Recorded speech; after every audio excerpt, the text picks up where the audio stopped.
It me! It me! Let us turn down this volume. And let us switch to a different screen so you can see my beautiful face. There we go! I'm here in the corner, losing my religion. Hi everybody, I'm Christian. Welcome to Lazy Devs again. We haven't been streaming for quite a while, but now we're back. A lot of things have happened in the meantime.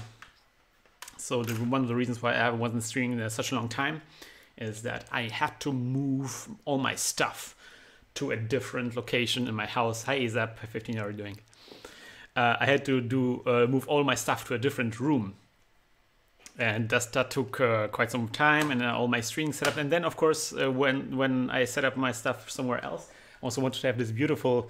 You don't see it; it's so good. I love it.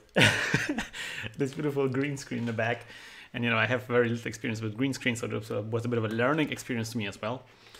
And then I want to get my lights, everything. You know, I have like this very complicated lighting setup where I can change the color, I can change the mood, or something like this. You know, like. Everything gets very bluish, super nice. But yeah, now everything is working, and I'm glad to be back. One of the other reasons why I also wasn't streaming such a long time is I was teaching quite a lot. I am teaching at the various institutes, and one of the institutes I was teaching at, they had like this huge game jam going on, and the game jam is over, and they created a bunch of games. And so I wanted to actually play through some of the games and commentate and be like very critical about them. I have to say this was a very successful game jam. So, you know, I might be a bit critical today. I will put my, you know, critic glasses on. But I love all of those games. They're very, very good games. That's been a little bit of a quest of mine as well. Like where I'm teaching, I'm always trying to get people to make games, to actually, you know, finish games and learn how to publish games and stuff like that. And that never quite worked out, you know, across the board quite as well. And we're trying to change up the format. Some of the things I already discussed, you know, in our one game corner, game design corner video, you know, people get to make always too big games, me included. And so the students were often like struggling to make games that you can actually finish in a livable time. And we kind of like try to change the size, the length of a game jam. We started off with like 4 days, but that was like very short. So now we lengthen it to like 8 days or like 2 weeks, and that worked better.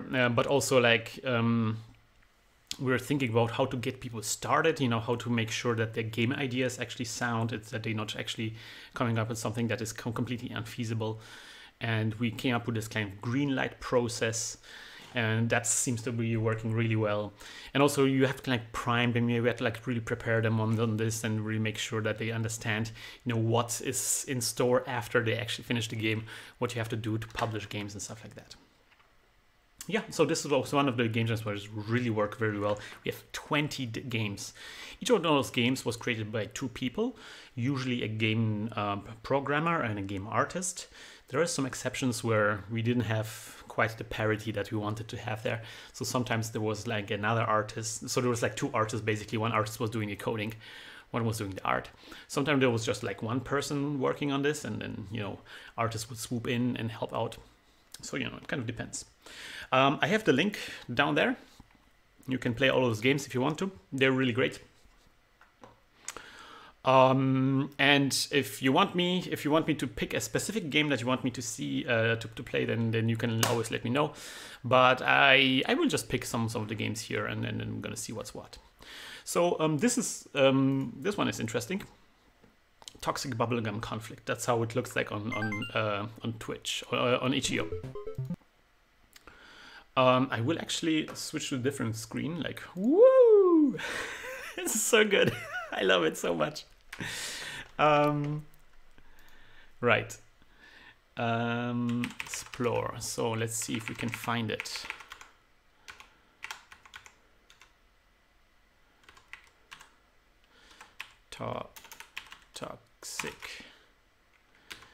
Toxic Bubblegum. There we go.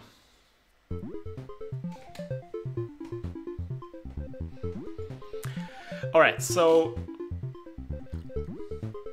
I'm gonna play the game first, and then I'm gonna like criticize it. I'm gonna be like very critical. By the way, I'm like really hardcore. Look at this. Oh, this is so funny.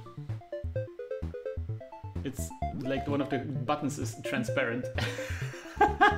So good. Hey Dipsot, how are you doing, man? Happy New Year. Okay, so let's try this. So this is obviously a kind of like a Doodle Jump clone. As you can tell, there's like two different kinds of bubbles: the pink ones and the less healthy ones, the gray ones. And the pink ones are you know, normal bubbles, but the gray ones disappear when you jump on them. And the height of your jump is dependent on how big the bubble is and how, you know, what height you're jumping from. And I know you can play through this game. I never played through this game, so I'm going to try that.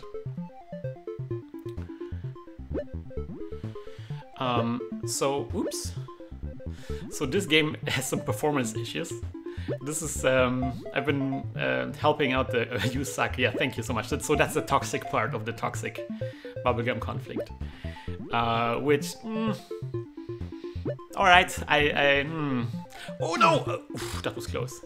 Something that is kind of difficult to wrap your head around is that the screen wraps up on the edges. Like, so if you leave the screen on the left side, you will reappear on the right side. And you can actually use this to strategic advantage. But my brain doesn't work in Portals yet. So it's like at 30,000, I think, the game is over. Come on, impress me, I will. At 30,000, the game is over because we ran out of integers. And the reason here is I looked at the code, and the code,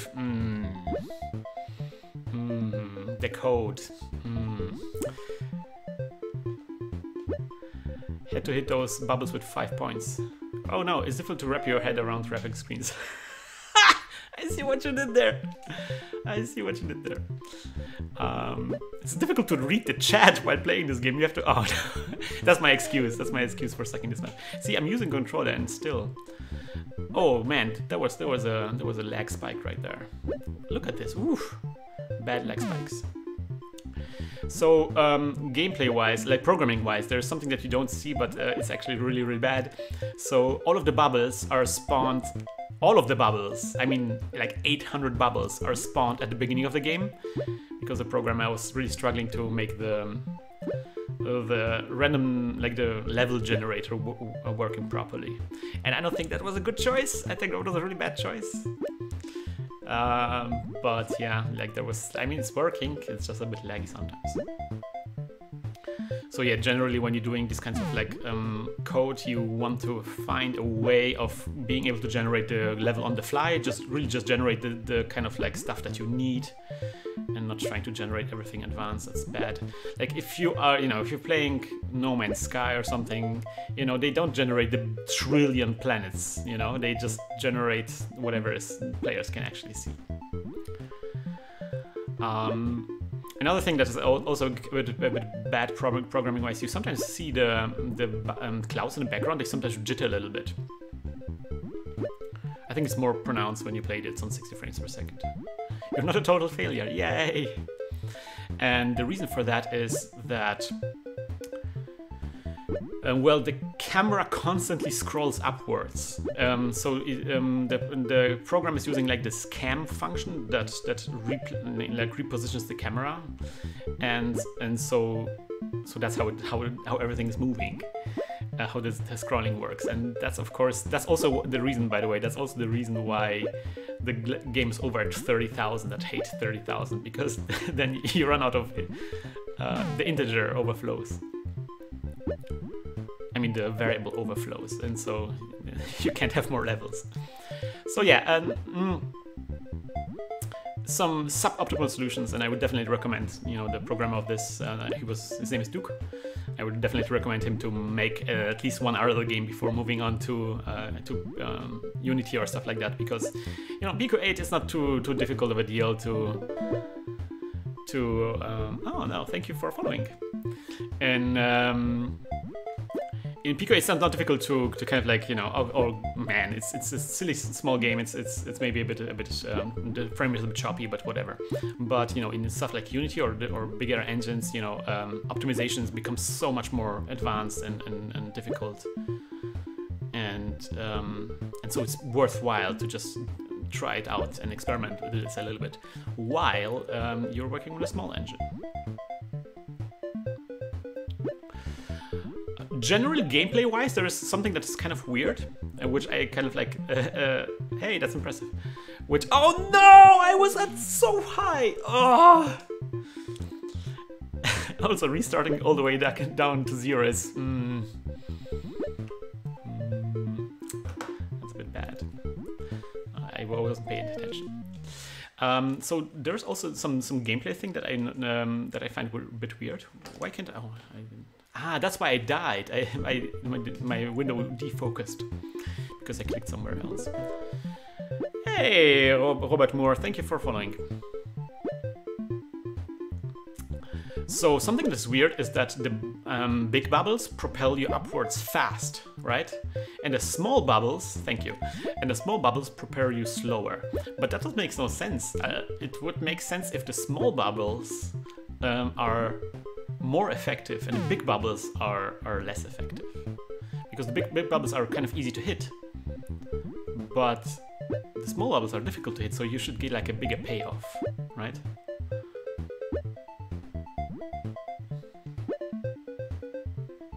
But yeah, and also the gray bubbles, they don't seem so bad. You rarely hit a bubble more than, oh Jesus, I almost got it. You rarely hit a bubble more than once. You wanted to make the bigger bubbles more boring, but I get your point, yeah.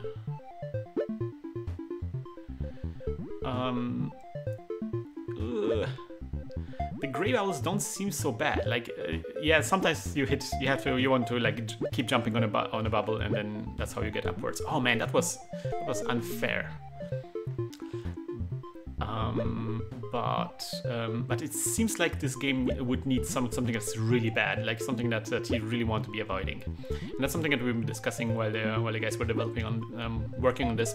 They arrived at this stage quite late, so we didn't really have any time to think about additional gameplay elements.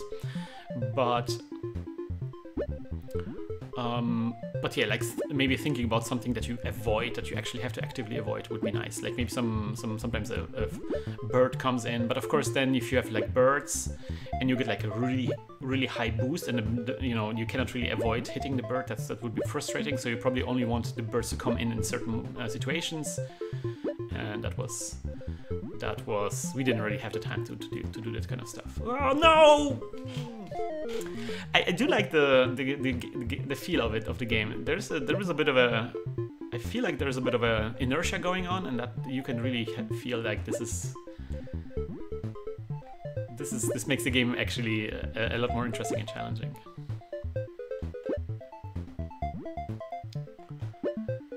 All right, so now try hard mode. Actually, the slowdowns are actually making the game simpler to some extent, because easier. I mean, because it's there's a lot of clouds here. Oof. Oh, so that's the problem. I think if there's a lot of clouds, the game just like completely nopes out. Oh, I think I'm gonna get always though, because the clouds are always repeating. Yeah, that's another thing. When a cloud leaves at the bottom of the screen, it reappears at the top, so you always get the same cloud patterns.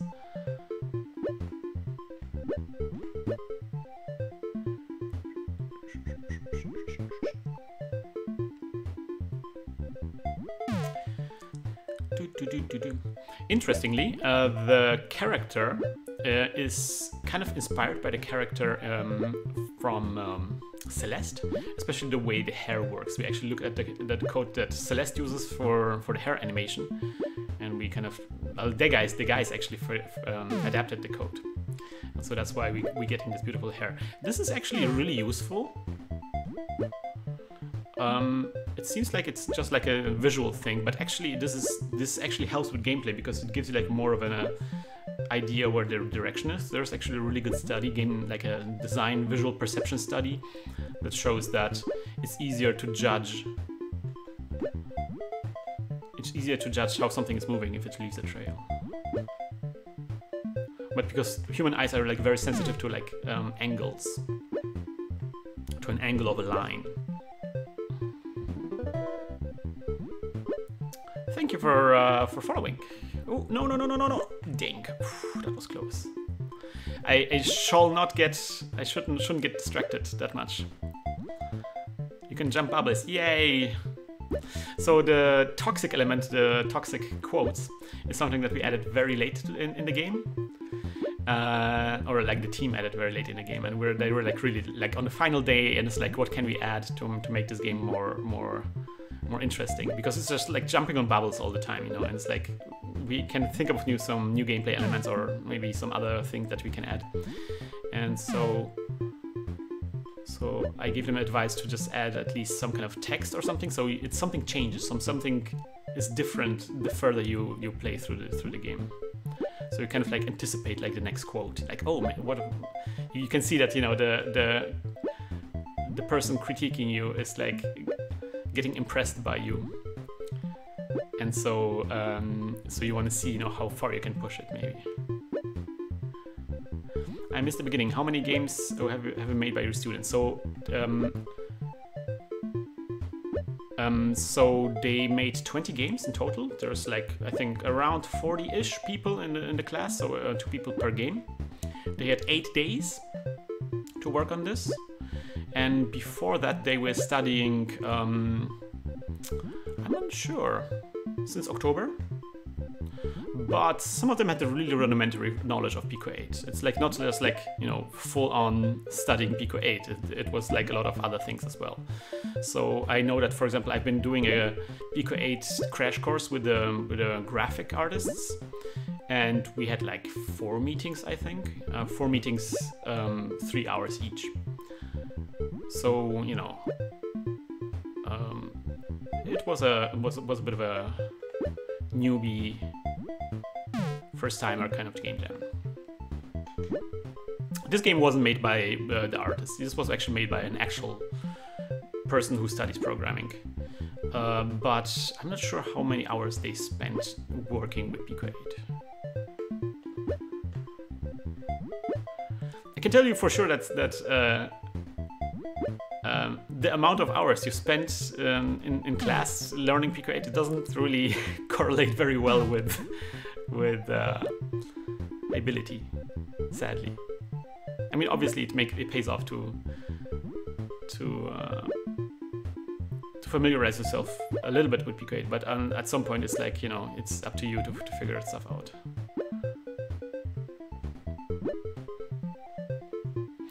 Which is also why I usually advocate for, you know, these kind of game jams kind of stuff, because you know, I'm the king of bubbles, yay! Because you know, you don't really learn programming or developing games by, you know, listening to a guy talk about it. You learn it by doing stuff. And so I think it's very important to make a lot of games when you learn making games. Oh yes, yes! Woo! I did it! Yes! Alright, so a couple of things that I noticed that is also a bit weird. It's kind of weird that the screen came up and there was all sorts of junk on the screen. And something that's also weird is, like, I like the music. It's really nice and relaxing. I think they got it from... Did they get it from Gruber Music? But it's kind of weird that the music continues playing. It's always the same music. It would be nice if there was like a game over kind of music, and then you would restart the music. Like if it would change. It's not just like something that loops all the time. Easy clap. That's right. But yeah, otherwise a really nice, cute game. It's I really like the sky over there. It's really nice. Let's see. Let's look at some of the some of the code. Wow, just only 2,400 tokens. That's not a lot of code here. So there is a lot of possibility to improve this even more. Some really cool animations. This is the bird that we're talking about that we're trying to add in, but alas, it didn't work. Interesting that there's like bubbles with different highlights here. So I guess maybe they wanted to add Maybe they wanted to add a bit more animation to the bubbles. Here's the clouds. Something I don't like about the clouds, but you know, I didn't want to stress them out too much. They have like these kind of like like if you do pixel art generally, you want to avoid. I know there's like different schools of thought, but generally the way I understand it, you want to avoid these kinds of like stairway situations. You want to kind of clean it up so they look like this. So there's never like a zigzag pattern. You know, there's not like this down, up, down, down, up, but instead like making sure that that you have like these kinds of things. But of course, if you do this, everything looks a bit more angular. What sort of programs this is? This is called Pico 8. It's a so-called fantasy console. And it's kind of like an encapsulated, it's kind of like an emulator for a console that doesn't exist with a built-in game creation engine. So this is basically a 8-bit Unity, so to speak. You can program the entire game in here and make all the art and make all the music and all the levels and everything. And then you can upload the game and play it on the browser, or you can play it, you can download it via an in-game menu. It's really good. That's really nice indeed. You can check out on my YouTube channel. There's a lot of tutorials I made for this. Oh my gosh, this is interesting. This is actually yellow, but it's actually being picked up as green. Okay. Something I want to also mention. So, by the way, this game is actually turned out to be incredibly successful. It was featured on Newgrounds, and it got some really positive feedback there. It got like a surprising amount of views. I say surprising, not because to talk it down or anything. It's like not anything as special or unique. You've played these kinds of games before. It's just, you know, really straightforward, executed, simple idea, and I think that's often very important about game jams, like breaking your idea down to something that you can actually finish and that actually, you know, works. Will it be a replay version of this stream? Yeah, this stream will go up on. I'm not sure if you can watch it on Twitch, but you definitely can watch it on YouTube. Yeah, so you can replay it later on. There's going to be a VOD of this. Something I wanted to discuss as well is so one of the tasks when developing these games was also to create like a game, like a store page for this on itch.io. That's something that we've really stressed out, that people, wow, look at how many comments they got. That's crazy. Really addictive. Fun game. Super nice. Toxic Biblical Conflict sounds like it came from a random name generator. That's because it did. That was the goal of the jam, or like one of the restrictions of the jams.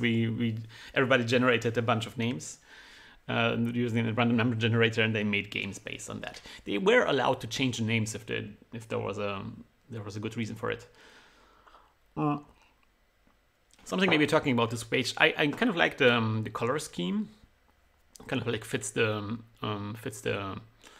idea of the game. Is I always there's always a bit of an issue if you start using colors that are actually not the Pico 8 colors, because then you kind of like, I like to try to pick up the specific colors that Pico 8 uses, so everything looks more like if it came from the same universe.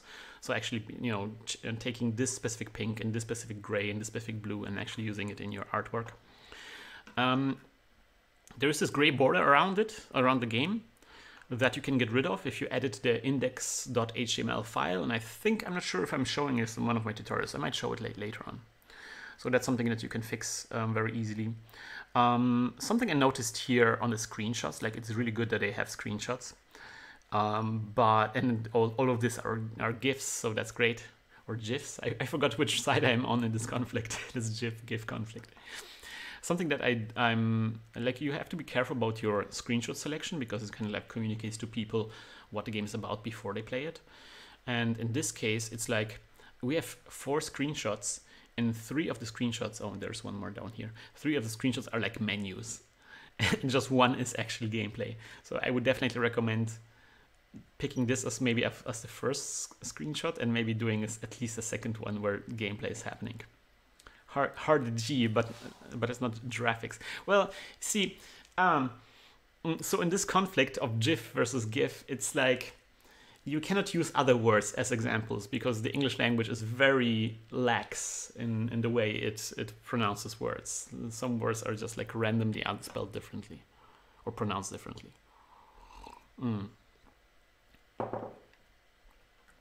So these arguments don't work. I really like. So I think this page changed a little bit during like they did some redos, which I like. I really appreciate. So first I think there was this character, and then I think they added these characters on the other side. I really love the bubbles. The bubbles are super cute. They look very much like, you know, old 80s NES kind of like, you know, illustration that we have in a booklet. Really beautiful. I'm not so hot about this character. I think it's the style is not quite this kind of style that you would expect from this kind of game, because, you know, the girl in this game, this little character is like this very chibi character, you know, this Funko Pop. I hate Funko Pops. This Funko Pop kind of character, like huge head, you know, tiny little eyes and little tiny scrunched up body, like this little gremlin, right? And this character here, she has like this very realistic proportions, very long body.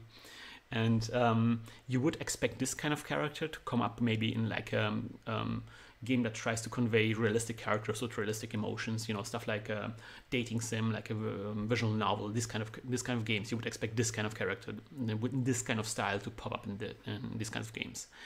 This is an action game where you play this little gremlin, so you would expect more of a chibi character with more exaggerated comic book-like proportions. And for example, like this Celeste is also using a similar sprite and similar character design. And if you look at Celeste promotional art,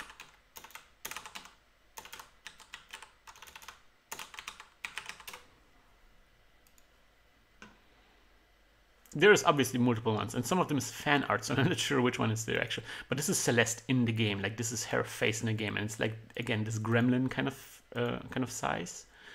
I think this might be this might be the cover. More realistic proportions, but still like very comic book, like, you know, her hair is longer than her feet. Yeah, like it's like these kind of proportions, something you would expect in these kinds of games. I would say, what is this? Is this not? Oh my gosh. So yeah, so that's something I would think about, you know, what kind of like style are we going for? Also, I'm not a big fan of the, it's kind of nice that there's like this half transparent, like the page is transparent, so like the character is behind the page. That's kind of cute. But also like the logo doesn't really fit well into this. Like it seems like the logo is in its own box. It would be nice if the logo was like also transparent, like on the background, and not caught up in this box. I think the logo and all the text could use a pass or two, another pass or two. First of all, the logo here is not the same as you have in the game. It would be nice if it was the same design. But also, like, it seems to be, we seem to be going for like a bubblegum kind of look. And I think for that it would make sense, or it would be, I think, a good idea to look at how bubblegums look like. And I mean specifically, you know, what kind of like visual language bubblegums are using. And if you look at because the visual language of bubblegum packaging is amazing. It's they use those incredibly vibrant colors and this incredibly bold typography. And I think, except from nowadays, bubblegum sometimes also look like medicine. But let's skip that. Yeah, something like this, right? Where you have like this huge, chunky, you know, bubble-like letters that overlap each other, and incredibly thick outline. Look at the thickness of this outline. Like just chunky, gigantic outlines.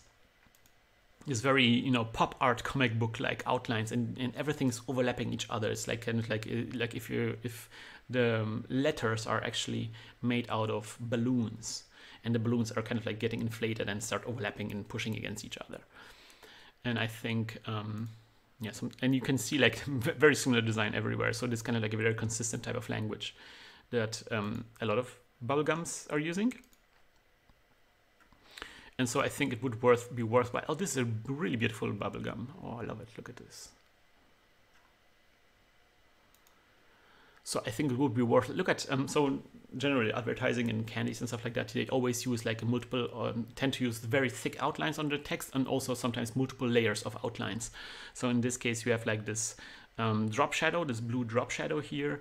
You have a thick black outline and then another red outline on top of it. Slimers. Yeah.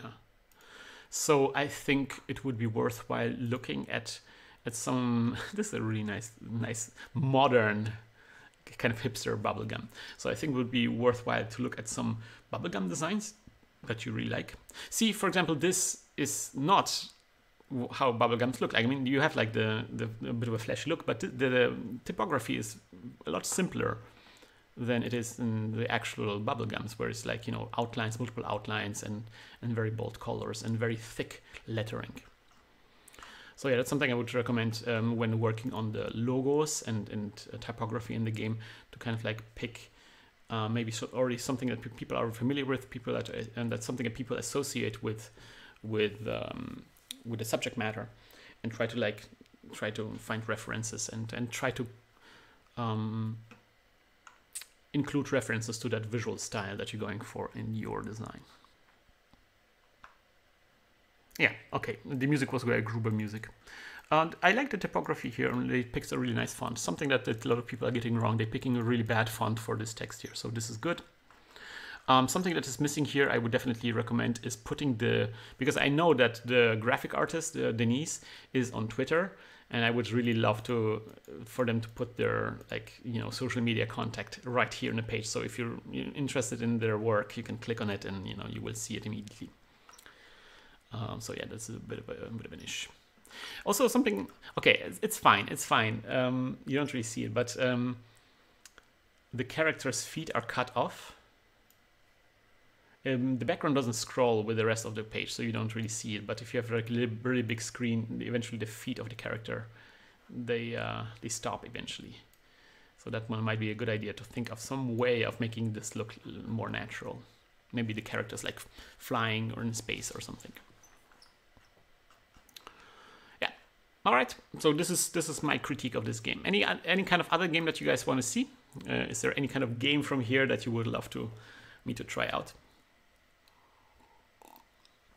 By the way, I just wanted to say, like, again, down there is the link. You can play all of these games. They're beautiful.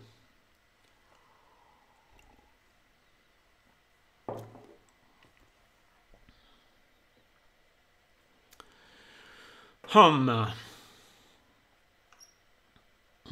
you give us a link to the games? Yeah, it's down. It's down. I can post it in the chat.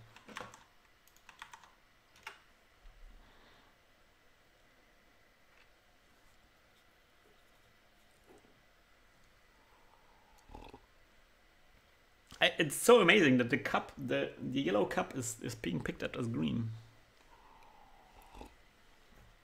Okay, so I will pick another game that I like.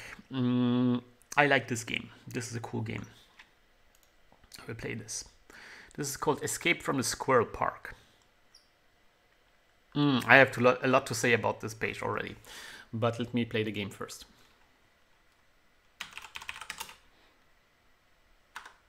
I mean, I also have to say I like all of the games. It's how about the one you mentioned that achieve being spooky? Oh yeah, okay, we're gonna put that down next.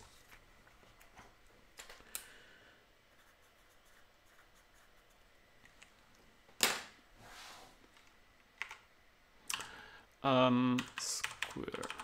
I really want to play this one because it's I haven't finished this yet, and you can. Oh wait a minute, I have to maybe switch to the. Woo! Oh wait. That's wrong. That's better. Okay, off the bat, this start screen is.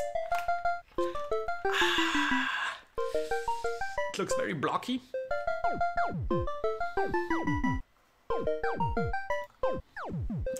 Music is funny. Okay, got it. So it's kind of like a Pac-Man-like. and you're going around and picking these nuts, and avoiding the squirrels. The squirrels have actually an interesting AI where they will, where they actually, you know, they make their decisions when they bump into a wall and stuff like that. We worked a little bit on this. I have to help a little bit out here, but you know, it's not just the squirrels, it's also that the level design is interesting, where they can actually, all these kind of like interesting AI behavior actually plays a role. It actually makes a difference. So, oh no, yeah, I forgot. Yeah, this game is, there's a timer in here, and at some point when you run out of time, oh gosh, where's the clock? Okay, got it. Oh no, I died. Okay, this screen is my favorite screen from this game. First of all, it looks really good. It looks like a really big illustration, right? And it's like all faked. If you look at this, there's like parts of the grass that you see here are actually tiles, and so they made just a bunch of grass tiles and then arranged them a little bit to make it look like a bigger tile grass patch. But also it looks so creepy. It looks so like there's this squirrel and she's doing like the side eye, and you just see the boots, which makes you feel like, oh my gosh, it was just eaten alive. You've been eaten alive by the squirrel. Okay. The music is horrible, by the way. I mean, very unpleasant to listen to, which is maybe fine for a game over kind of music. Something that we've been working on, and that's something I also help out with a little bit, is like this, when you have like this kind of like tile-based collision detection, because this is using the map of Pico 8, the map tool. Oh, that was like 2 hits. It's sometimes difficult to get into like gaps when you have, it's kind of difficult to explain, but I wanted to do a tutorial about this to explain how to fix this problem.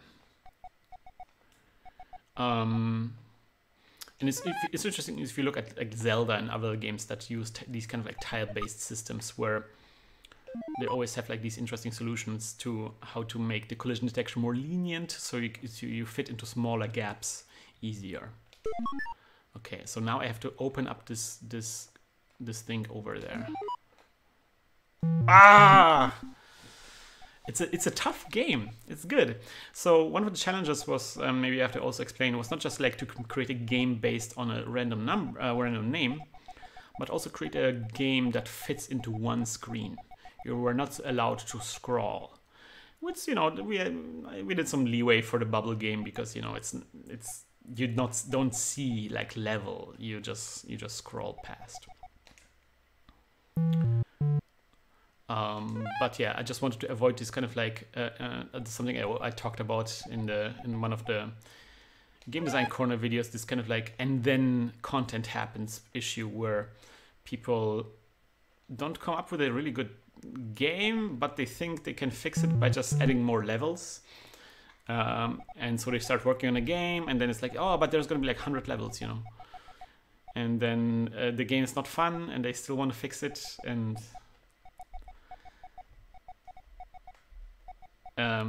then they realize, oh, actually, you know, we have to change our gameplay, because the gameplay was the problem, not the fact that we didn't have the 100 levels that we planned. And then all the levels that they built at this point are kind of like you have to redo them, and it takes a lot of time to make good levels. So it's like they kind of like think they can fix things with making levels, but actually they have to fix it with good gameplay. And so we had this restriction that they're not allowed to scroll or have multiple levels. Or just make one good level instead of making 100 designs for levels that maybe are not so good. Oh, Jesus Christ. Come on, man. Okay, got it.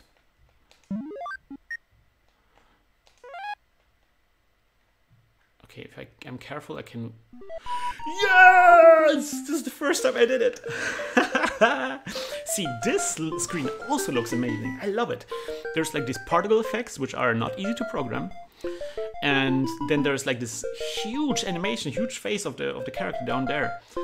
beautiful, and it looks like there's like the eyes are moving, everything. It looks so lively. This is really beautiful. Love it.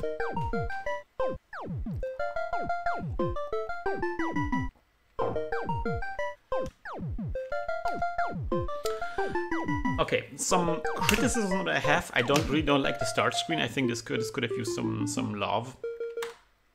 They use like this very bold system where they would design some of the screens using the map function. So if you look at it, this is the map. I thought you could. Oh, for some reason it's the right mouse button now. I'm not sure why.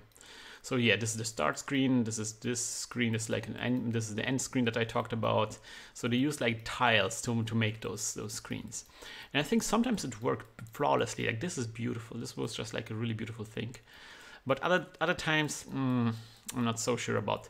The font got a lot better. It was more problematic previously, but still the lettering looks really chunky, and the problem with these kind of like letters that are based out of tiles, because they made like an entire alphabet. They make it like an entire alphabet. The problem is like when you make those kind of letters, it's always monospaced, so every letter takes the same amount of space, so you get like these very uneven lettering.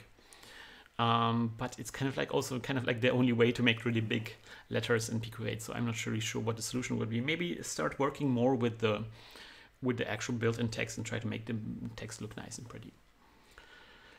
What is this engine? A lot of people are asking this. So this is called Pico 8. It is kind of like an emulator for a console that doesn't exist. Kind of like it's called a fantasy console. And it's not just an emulator, but also like the entire game development engine, the entire game development environment to make those games for this in here. So you can like code and make pixel art and make levels and music in here. And you can publish it in HTML5, so it runs in browsers and everything. Yeah, so I'm not sure about. Also kind of weird that they have that they didn't just make the entire alphabet, but they also have like they put the entire words in here. Wouldn't it make sense just to make A, B, C, D, E, F, G, and so forth? And then I'm not sure why they made multiple A's here. It seems like this could have been solved with code. Yeah, this is great. But also, if I look at this, so see, this is an almost symmetrical character. So it would make sense just to make 1/2 of the face, and that way you would save some. Because look at how much space they're wasting just for this character, just to animate this character. At least, you know, because it seems like the hat is not moving, so at least make the hat always, you know, always the same, and at least animate just the face. It seems like they could have used the sprite sheet more efficiently. Yeah, but otherwise, no, you can't. It's Lensmaker, you don't realize this is all you get in Pico 8. This is all you get. All right, it's 128 times 128. You don't get any more memory space. This is Pico 8. It's very harsh restrictions, so that's why making huge sprites is not a good idea. Generally, it's a good idea to also to come up with like programming solutions for these kind of like situations, like maybe making characters out of individual elements and then animating the elements instead of relying on sprite-based animation. But yeah, moving on to the website that they made. Generally, like the game, I really love. It's very neatly coded. By the way, it was coded by a graphic artist, so it was one of the games that was actually made by an artist instead of a programmer. I love it. So boss. She learned like the Pico 8 in like 4 sessions. It's amazing. So that's something that we've been discussing a lot. I'm not a big fan of this website. I think this could use some work. Yeah, it runs almost everywhere. Even Pico 8 runs even on something like a Raspberry Pi and stuff like that, which is great. So I think I really like this selection of screens. Maybe, I mean, the end screen is really good, so it's fine to add it in the screenshot, but it's kind of like also it's itch.io. The end screen is fine, but it's kind of like also giving away the ending, so to speak. It's kind of like maybe just making a good start screen would maybe be even better. Yeah, itch.io is very, very popular amongst the indie devs. I generally recommend people publishing stuff, especially smaller games on itch.io. It's really good. Sad that they didn't receive any comments, because I think it's a really good game. So if you guys out there, if you want to try Squirrel Park, you can let the devs also know what you think about their game. So shortly before release, I stressed out some people because I think this part, this banner above your game, is very important. There was a tendency among a lot of artists to try to cram a lot of art in this area, to make this area really big. What's the problem with itch.io? To make this area really big, so you have to like scroll down to actually see the game. And I think this comes like from a tendency for artists to really want to show off their art, and they don't feel like Pico 8 is able to do that. So they created additional art kind of outside of the game, and they wanted to showcase it. But in this case, you know, people are here to play the game. They're not here to look at the additional fan art that you made for your game. So I think it makes sense to keep this to a minimum, and for the game to take center stage. The size is okay now with this banner, but it also looks like it has been hastily resized. So you know the lettering are all mushy. The pixels are not crisp, and there's like this white outline here, and also like it doesn't really seem like the thing down here. Like there's a difference between the way this looks and this looks. Again, it would be nice if they was using the same logo. There's this gray outline here, but again, that's something you can fix editing the index.html file. It's weird that there is like this text, which is fine, and then this monospace text comes in. I'm not sure why there's a font change right here. It makes no sense to me.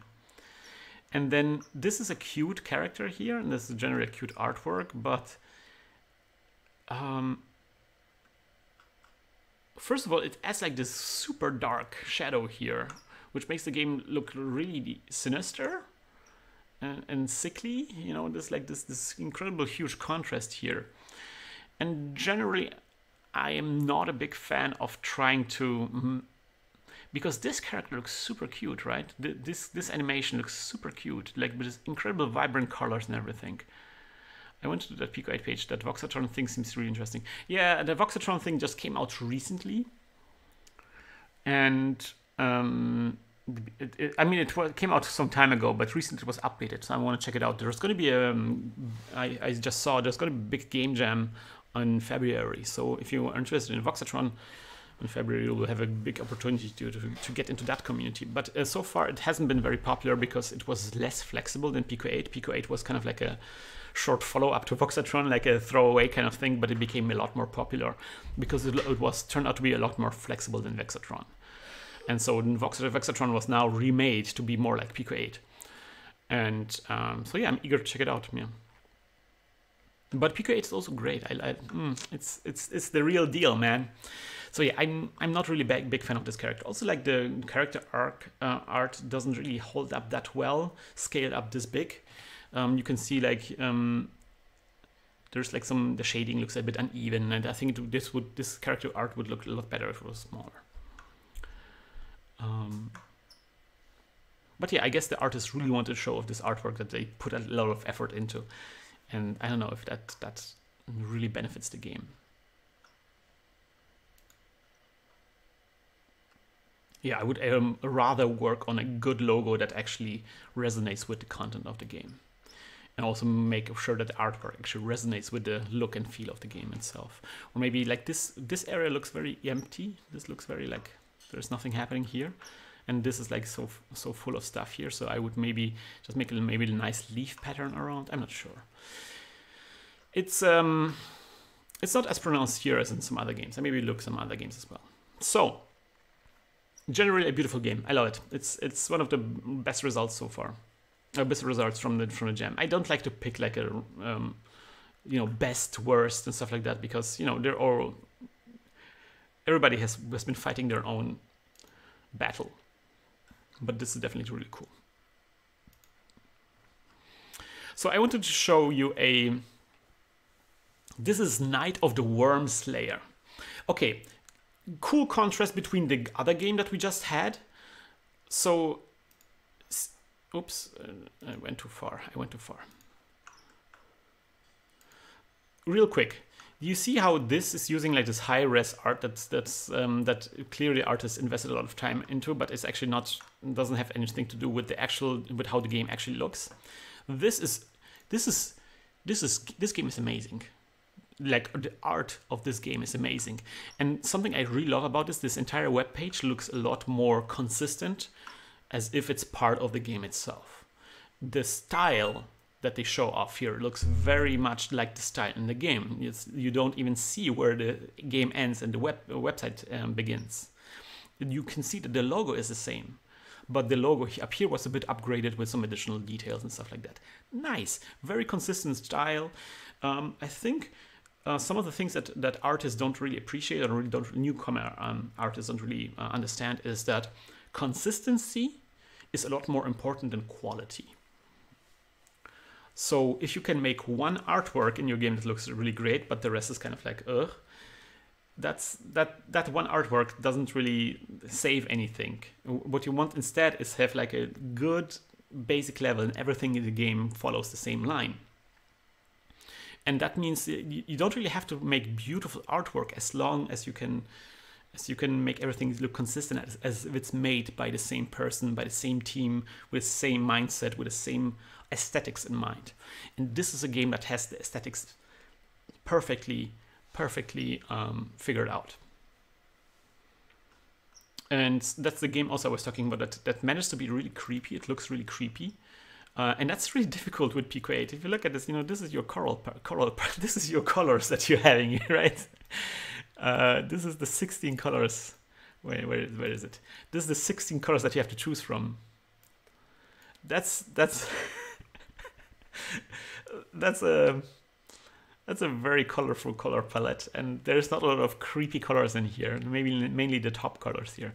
And so they kind of figure out how to make it work. This looks like a tiny little 8-bit Dark Souls, like the feel of it, and I love it. It's so good. Like, stylistically, it's good. Something I'm not hot about. I really like the manual here. That the manual is kind of like this kind of like built in, using like illustrations, stuff like that. That's really cute.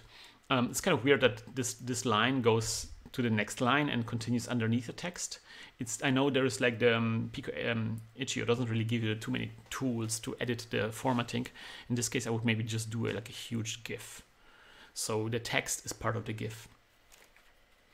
So you have more control over the layout.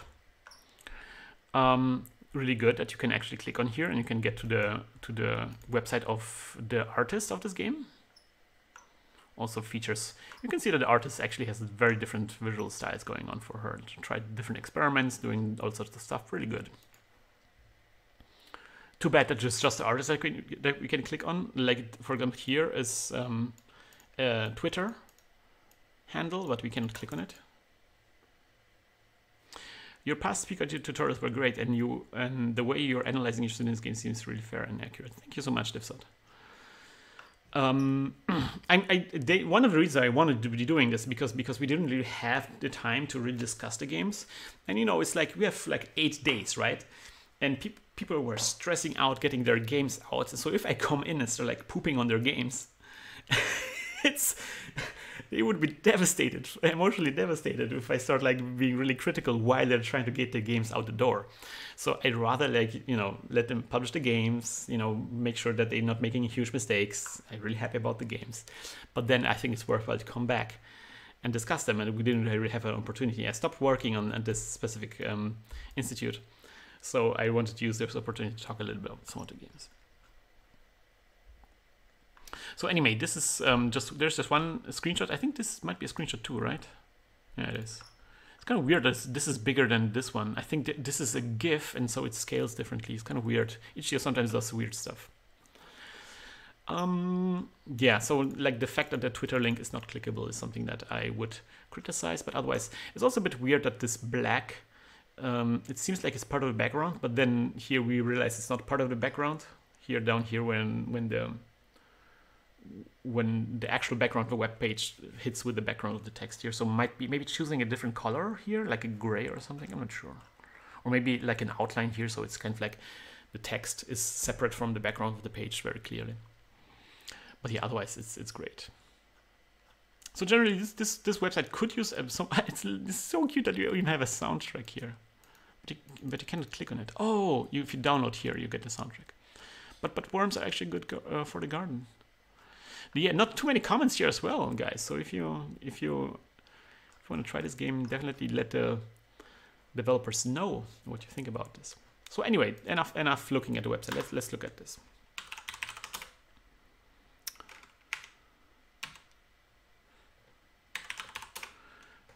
There's not too many worm-based games. One of them is Tomato Worm, which by Gera Games, which is amazing.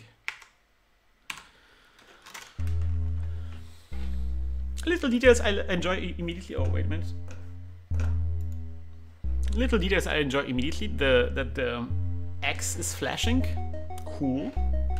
Something that I'm not personally not a big fan, but I will get over it, is that the flame has a different resolution than the rest of the image, but it's fine. It's just me.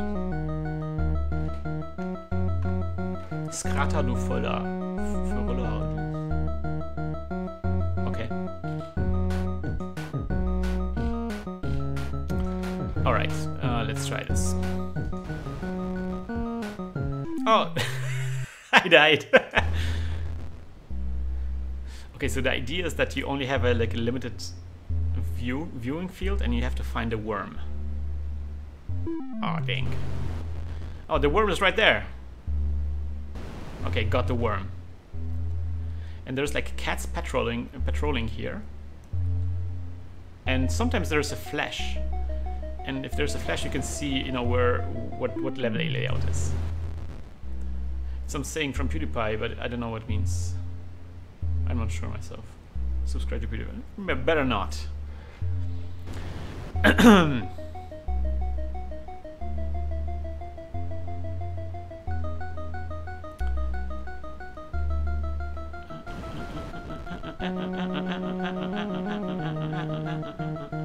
Oh, it's kind of difficult. This, I guess, here I cannot get past. So let me try it. Oh wait, this looks. See, this looks like as if I could pass through it, because I guess it's a tree, but it doesn't read well as a tree.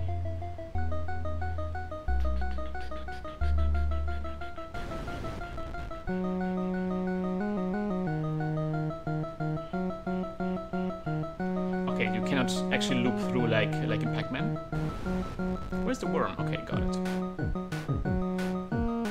Ah, damn! There was a second cat. I should have known. I want to have 3 worms.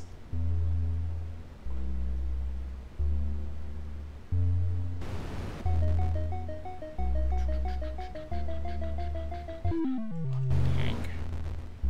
High score is 2. Oh, so the game also keeps track of the high score. I wonder if it actually saves the high score. Oh no, it's a bad location to be in.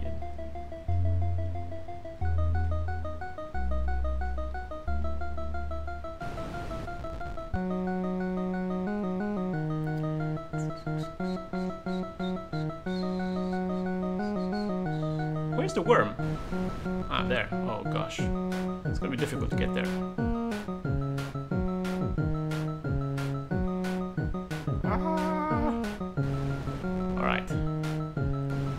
One worm. Oh, there's a count. There's a timer on it. Oh, I will not survive this. this worm. Well, I guess the collision box could use a leeway. It actually has a lot of leeway.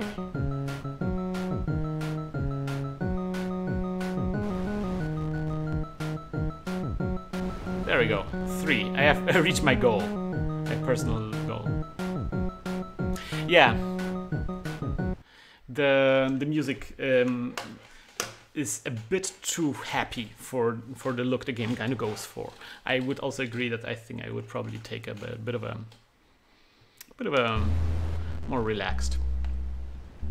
I think the beginning is good. The beginning is like very moody. If just it stayed like this, I think it would be nice.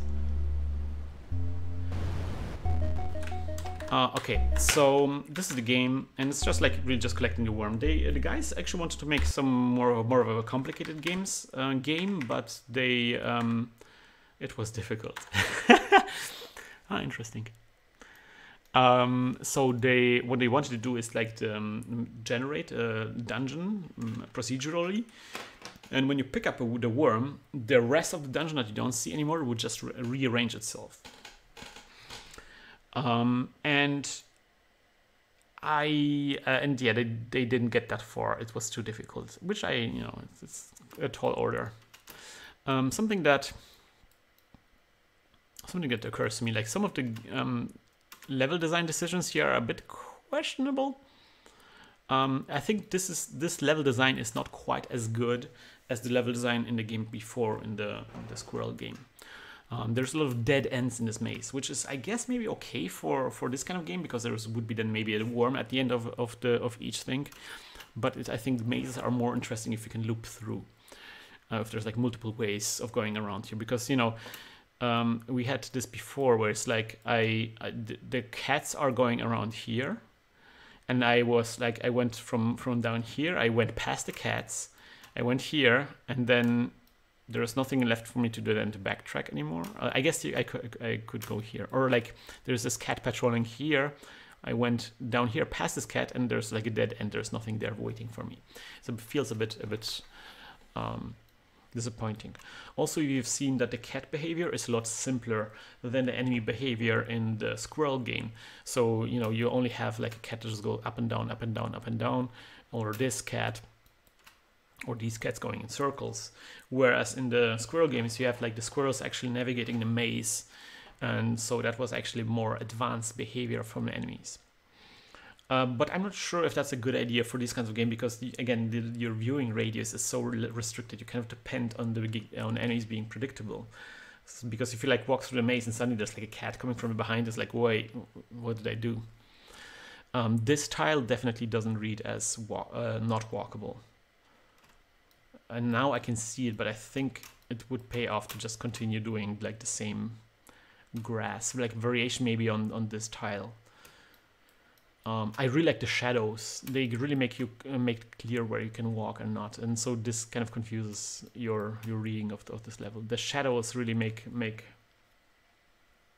the tiles very three-dimensional. It feels like it's like isometric almost a little bit. I do not appreciate that the enemies are cats. I think the color scheme for them is great. They really pop against the rest. Sometimes it's difficult to find out, if that's an enemy or not, or because they kind of like meld with the background, but they really pop, and so that's really great.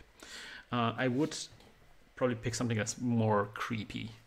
A cat is cute, Especially this kind of cat with a collar and everything. It's like a domesticated cat. It's not even like a puma or something, Yeah, the tree trunks are not really readable the way they are drawn, and the color is useful. Yeah, I guess the problem is that you don't really have a good brown. I guess maybe you could use this brown or this brown. It's difficult. The color scheme is very restricted, so you sometimes make choices that may not make sense from an outsider. Yeah. Otherwise, there's another thing. So this is called the Night of the Worm Slayer, and it looks amazing. It looks very moody. It looks like this, oh, the guy with a torch and there's a worm, and it looks like, it says like the Worm Slayer. It like builds up this expectation that these worms are horrible, that you're slaying the worms, and there's like not much about the worms in the game. There's like, okay, it's just like a pickup They're not even moving, and there's not even like a payoff. You don't even see that much. There's not even that much happening when you pick up the worm. So I think if I was continue work on this, I would like lean more into this worm slayer idea, to be more like actually explaining why the worms are so horrible, and actually showcasing you know, like actually maybe doing nasty things to the worm or something like this. I'm from Germany, and my students are also from Germany. We live in Cologne.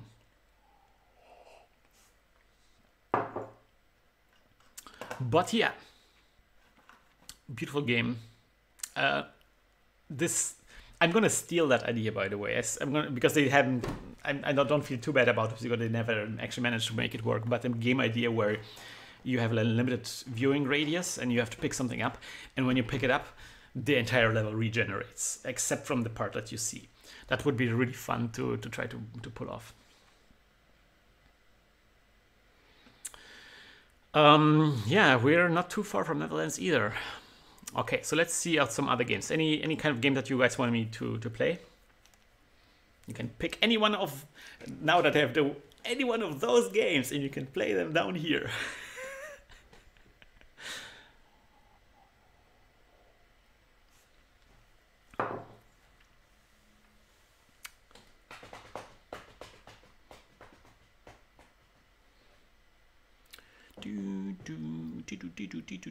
It's also some of the soundtrack gets very stuck easily in your head. You better watch out. What's the most kawaii cute game? Oh, there's 2 competitors. Oh, there's a bunch of really good ones. The most but we gotta go with. I don't like to do a ranking again. But Lava Llama Arena is choice. That's so good. Look at those cute llamas. Let me switch to the P8 version.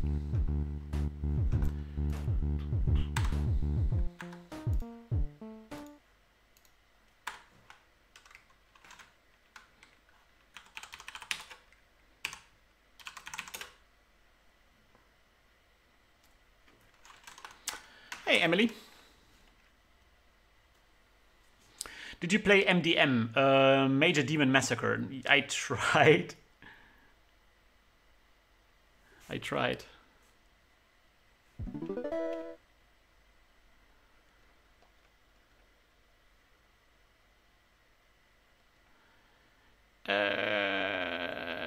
Right, this one. Lava Llama Arena. Okay.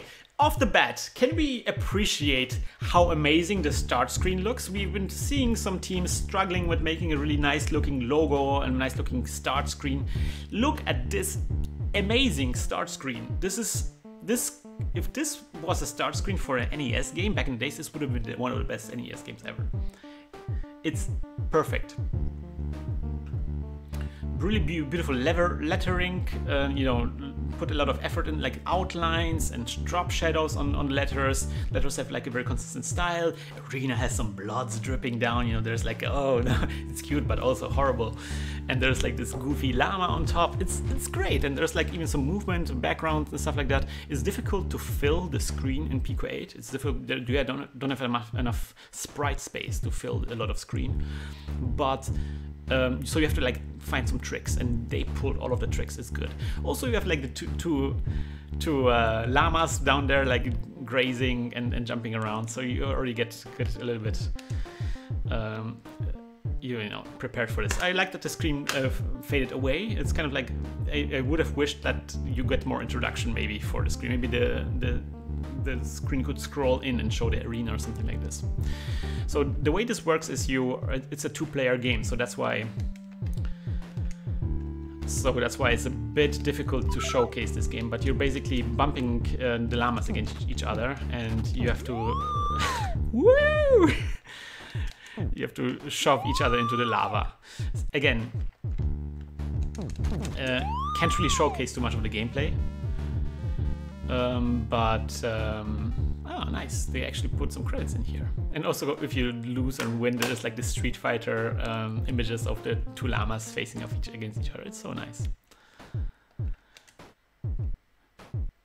not sure if this screen is actually readable, but yeah, there is some gameplay stuff that's I think too complicated than it had to be. Like there's like this on the bottom of the screen, there's like those letters and abilities, and it seems like whoa, there's like all the systems, but it's actually just 2 buttons. So I don't know. I think the UI could have been simplified there a little bit. It's just, you know, really just 2 llamas bumping into each other. The llamas feel really nice and the animations are really great. Look at how beautiful the animations look. We've worked this on this a lot. Or I guess the guys, the developers work on this a lot, and it paid off. Something I would maybe add is like small puffs of smoke. So it's kind of like more clear where you are on the screen, and also yeah, no, they have this. That's good.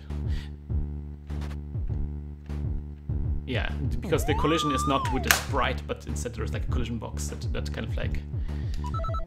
But yeah, it works perfectly. I'm not really sure what all this stuff underneath it means. It's kind of like, I think the game is so simple. I don't think it needs that. Little detail, when the llama says help, that black text looks weird. Let me look at this. Is that part of the sprite? Ah, oh man, look at this. Every bit of the sprite sheet was used up. Look how much of the sprite space is just the animation, and then they color palette swap. It's great. Oh no, it's not part of the.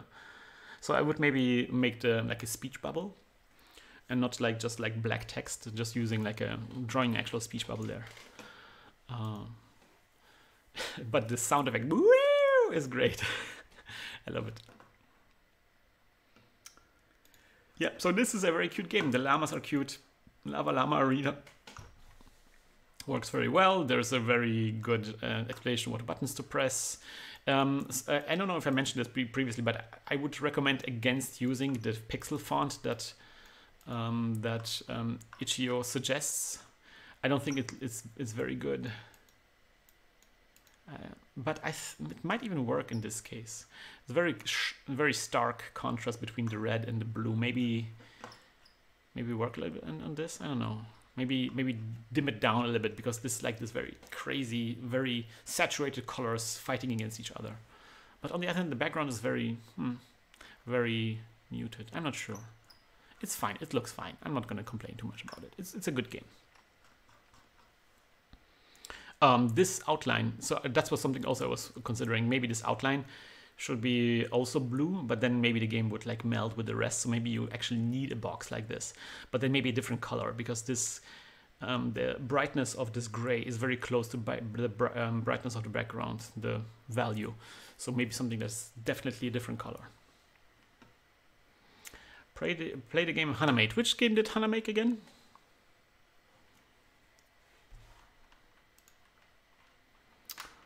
Which game did Hannah make?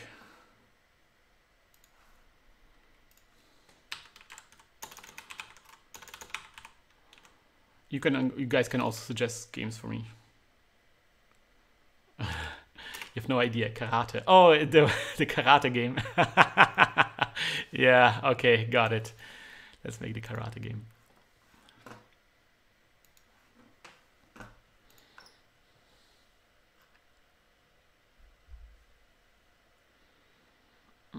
This one. Heavy Karate from Hell.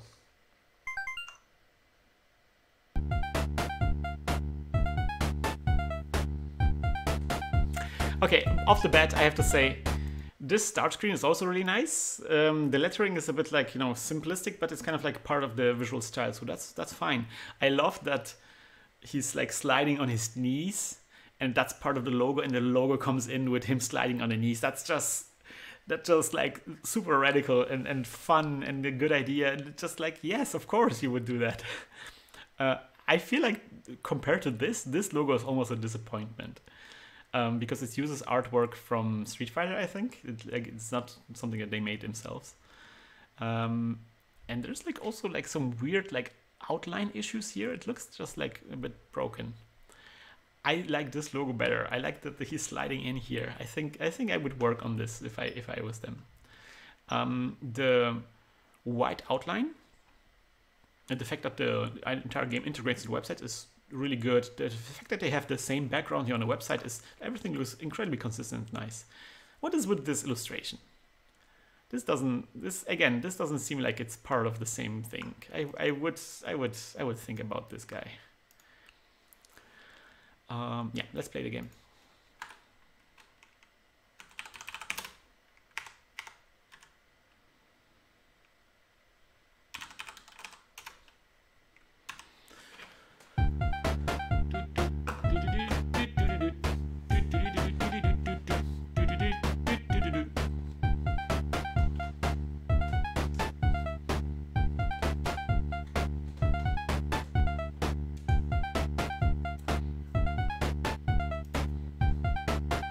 There's this nice wavy thing going on, but I think the frequency should be higher so you can actually see the waves. Right now it's just going up and down. It's nice that it scrolls up. It's cool. It's good. Could scroll maybe a bit faster. Wear headphones. Well, I certainly do. Choose level easy, medium, and hard. Press up and down and left and right to fight zombies. Let's go with easy.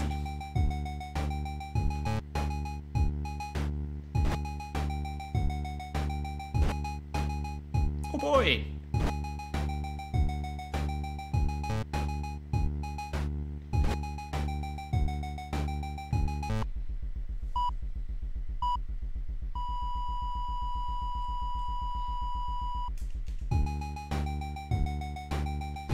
Yay!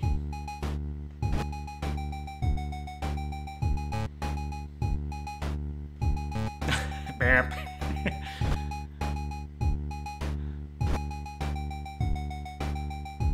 Ah, so difficult.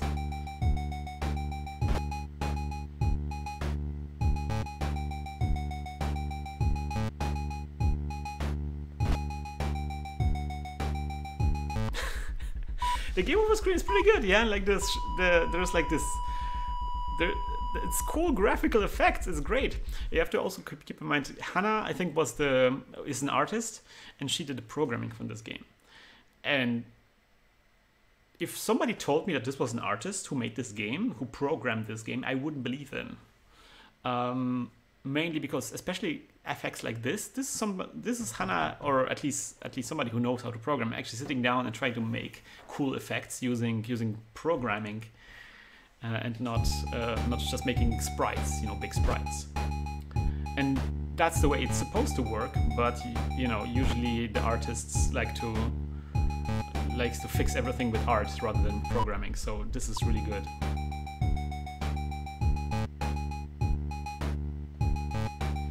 The game is super hard. I'm not good at this game.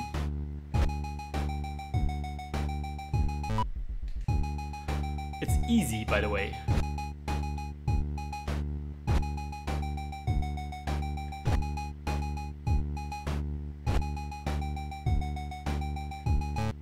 Ugh.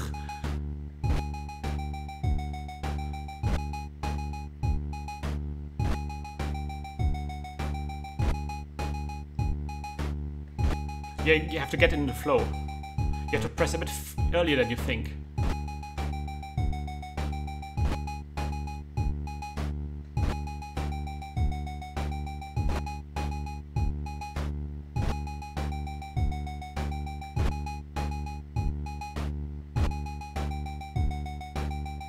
Got it.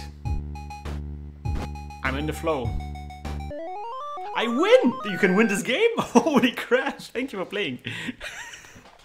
Hello, video. Yeah. What can you tell? It's a great game. Well, I'm not sure if it's a great game. It's a good game. It's the text floating. It's good. Something I would we discussed at the end. Now hard mode. No, no, don't make me. Okay, let's try hard mode. The hard mode is actually just the music is different, faster, but it's actually not difficult to. Oh, there's more zombies coming in. Wait, is that still hard mode? Yeah, it's still hard mode.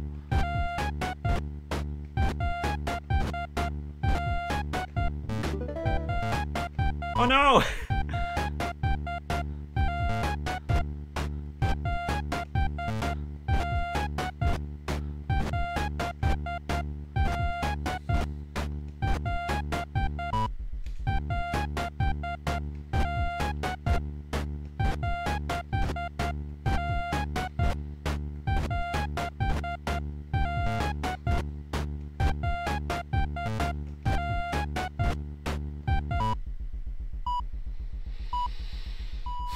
It's a difficult game. Also difficult to talk while playing this game. It's not the best game to stream. The music is the best. You're all in a chat. You will never outlive this music. It will take you to your grave.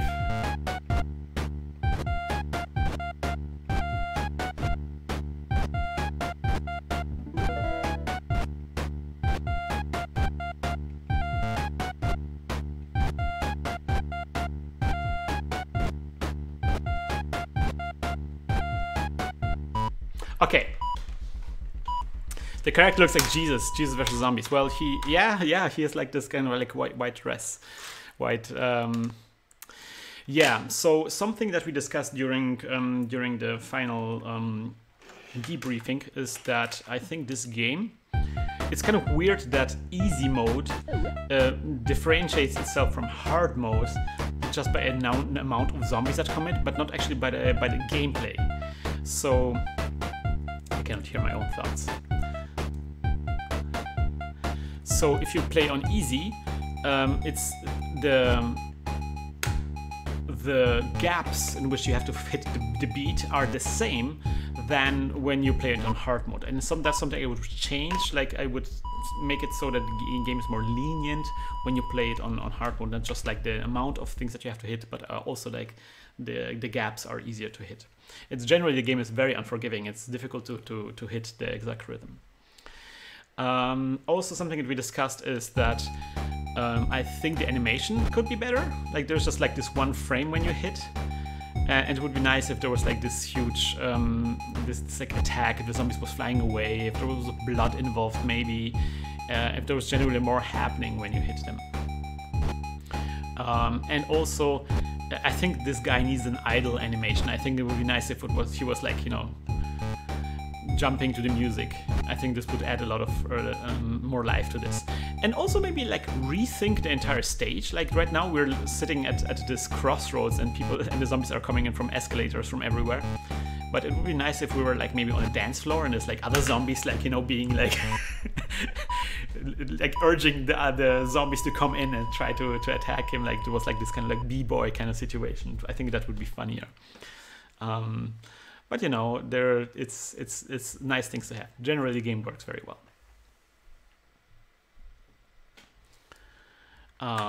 Yeah, it's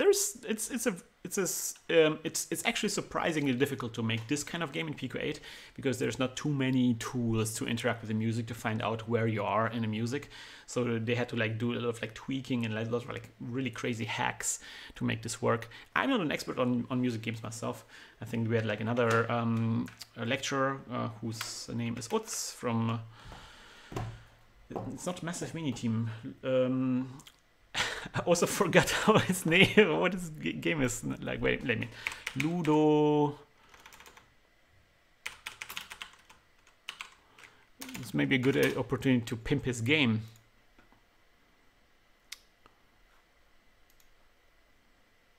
Ludopium is his thing. Look. This guy. Vectronom. Uts. Yeah, that's exactly right. So they're making like a rhythm game. It's certified. That's right. And so he knows more about rhythm games than I do. So probably you should ask him about feedback on this game. It's working well. I can tell you that the graphic design of the website is good, except for maybe the main logo, and that the game has incredibly addictive audio. They renamed it to Vectronom. Yeah, it used to be like something epilepsy. Yeah, I don't know if it's a better name. It's definitely, I think the epilepsy thing was a bit problematic, let's say. But the Vectronom is difficult to remember, I think. But I'm sure they went through a lot of iterations on this name. I'm not going to second guess their naming. Okay, so which games should we do next? What do you guys think? Let's do this one because we are talking about cute games. So So this is a game with a really huge sprite and a cute looking character.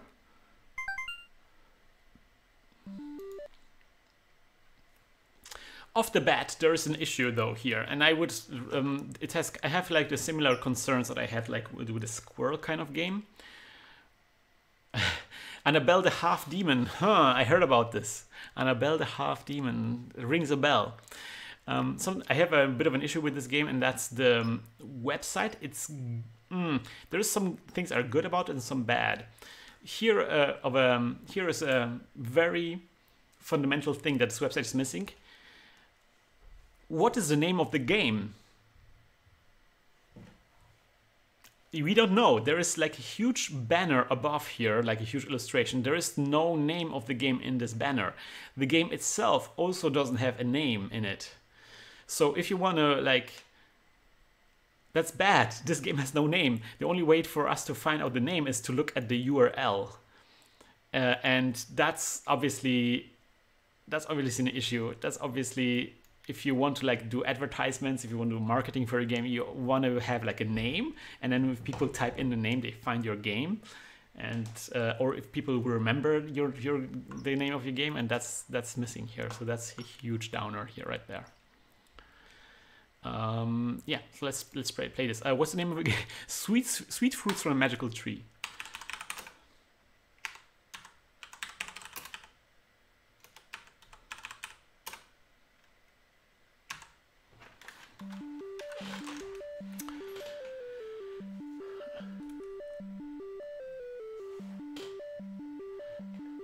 There's a high score list. That's nice. Instructions. Uh-oh. Off the bat, we see a problem. I think the same music was started twice, and now the two musics are interacting. There's a bit of a programming issue there. The start screen is okay. It looks very cute, but again, I'm missing the name of the game. So I think the idea is that you're not supposed to pick up the brown ones. These are they are nuts, but I think they're supposed to be turds. Or I mean, in my imagination, they're turds. So you're not supposed to pick up the turds. And if you pick up too many turds, you will lose the game.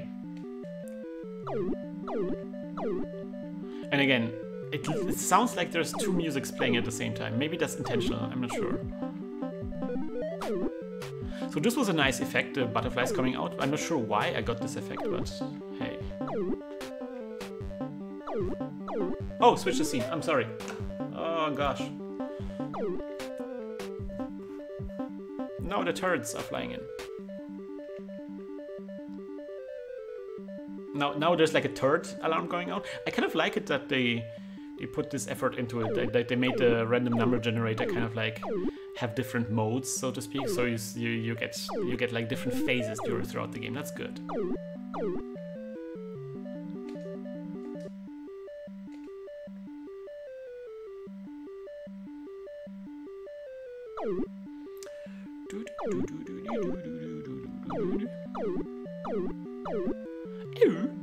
Oh, that was bad.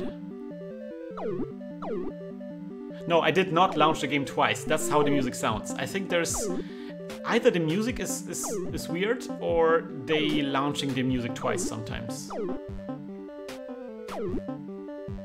The music makes me want to jump off a cliff. Don't, please don't. You have so much to live for. I'm not sure what the thing in the right... there's a thing in the upper right corner. I'm not sure what that is.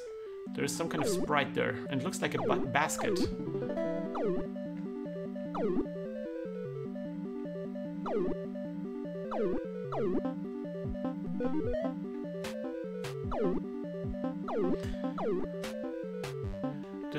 This song reminds me of a track from Final Fantasy, huh?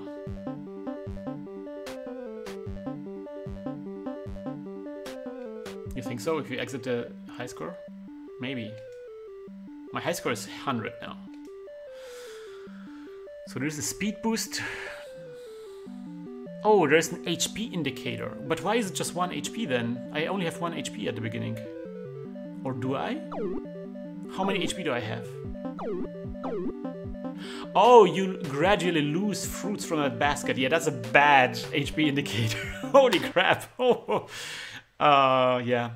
So yeah, that's so this is kind of like a very simple game. I'm not criticizing the gameplay. Actually, the gameplay is actually fine. There's like multiple fruits you can pick up, and there's some really nice effects that come in, like the butterflies and stuff like that. I think some things are not quite explained properly, and generally the game suffers a little bit from in the feedback part, where it's not really clear what exactly just happened, and the feedback doesn't really feel that that immediate, that perfect.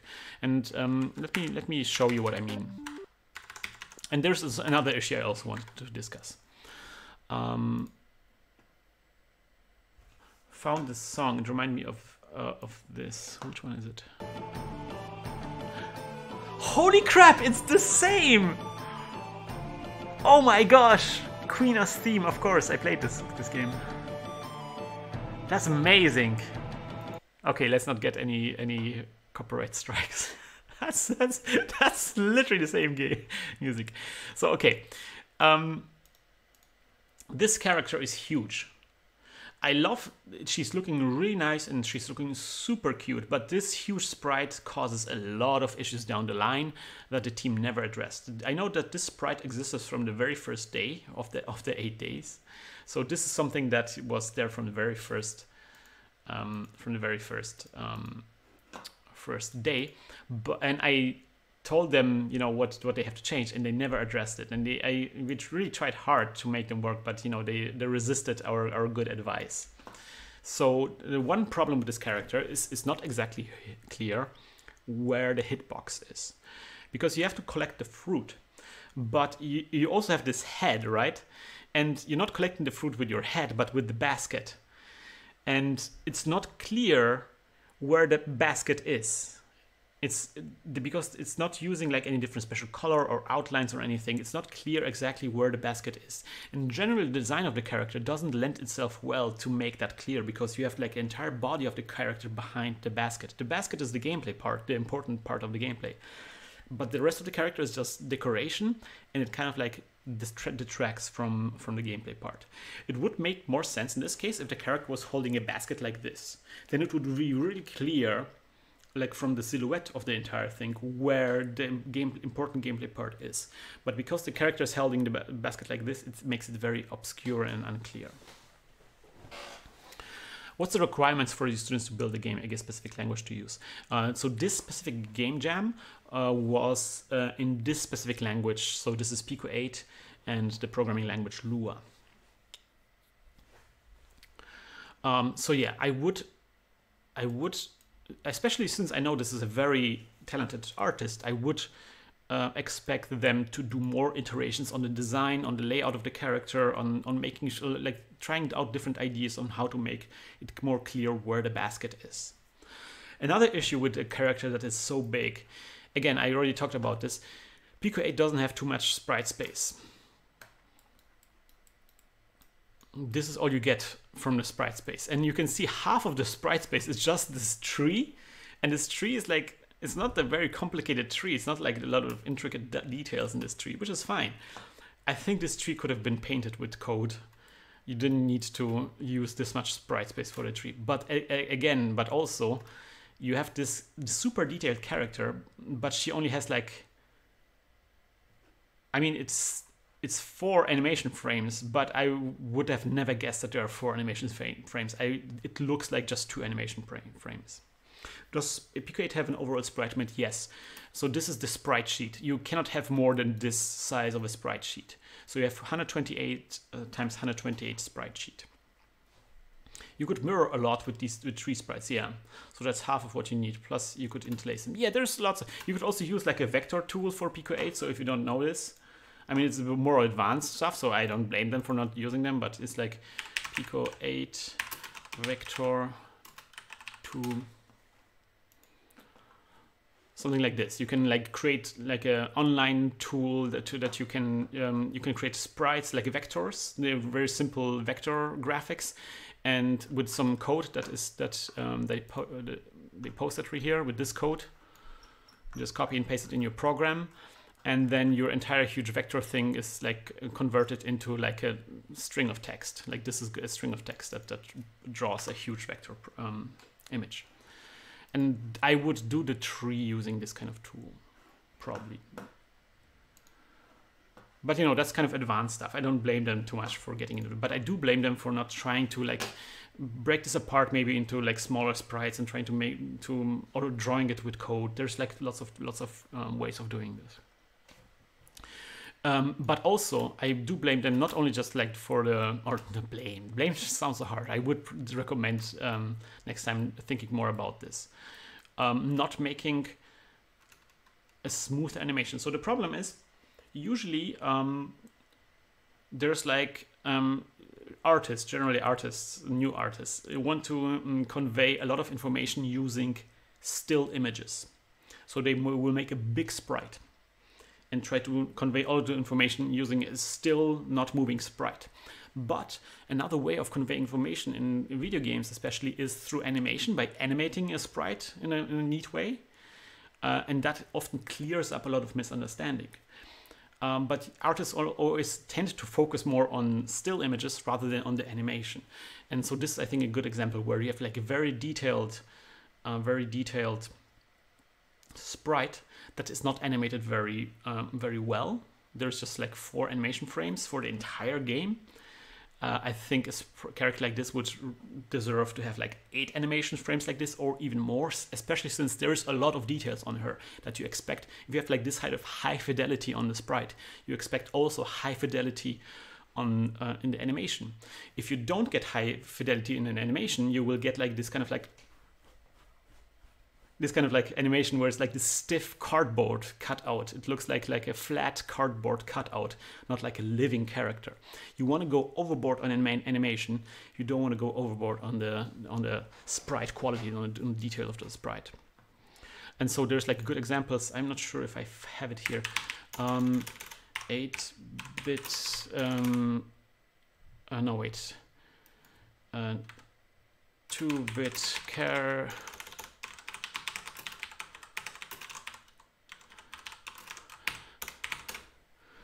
There was some time ago a dude posted like a matrix of I have it somewhere here. I will find it. Some Japanese pixel artist posted like a huge collection of like super cute 8x8 pixel 2 color sprites, and they were all like 4 animation frames. And it was just a chunk of pixels, of 2 colored pixels, but because they animated them really nicely, it was always clear what it is, even though he had so little space available. I'm thinking maybe we'll find it. No, wait. I will find it. Oh, man, this is bad. I'm not prepared very well. Maybe here? I think I posted it once.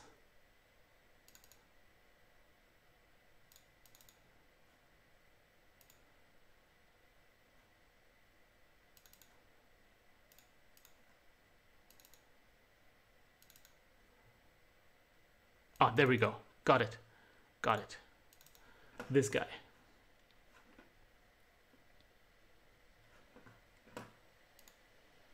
Look at this.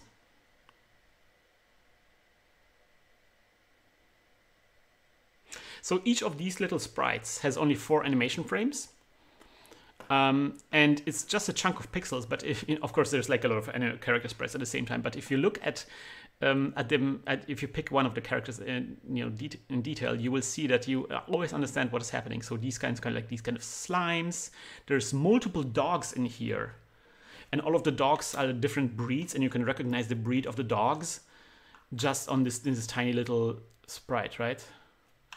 Let me zoom in. Can we zoom in? We can zoom in. And it's super cute. You have like a UFO here. Here it seems like some kind of bee. Where's the dog?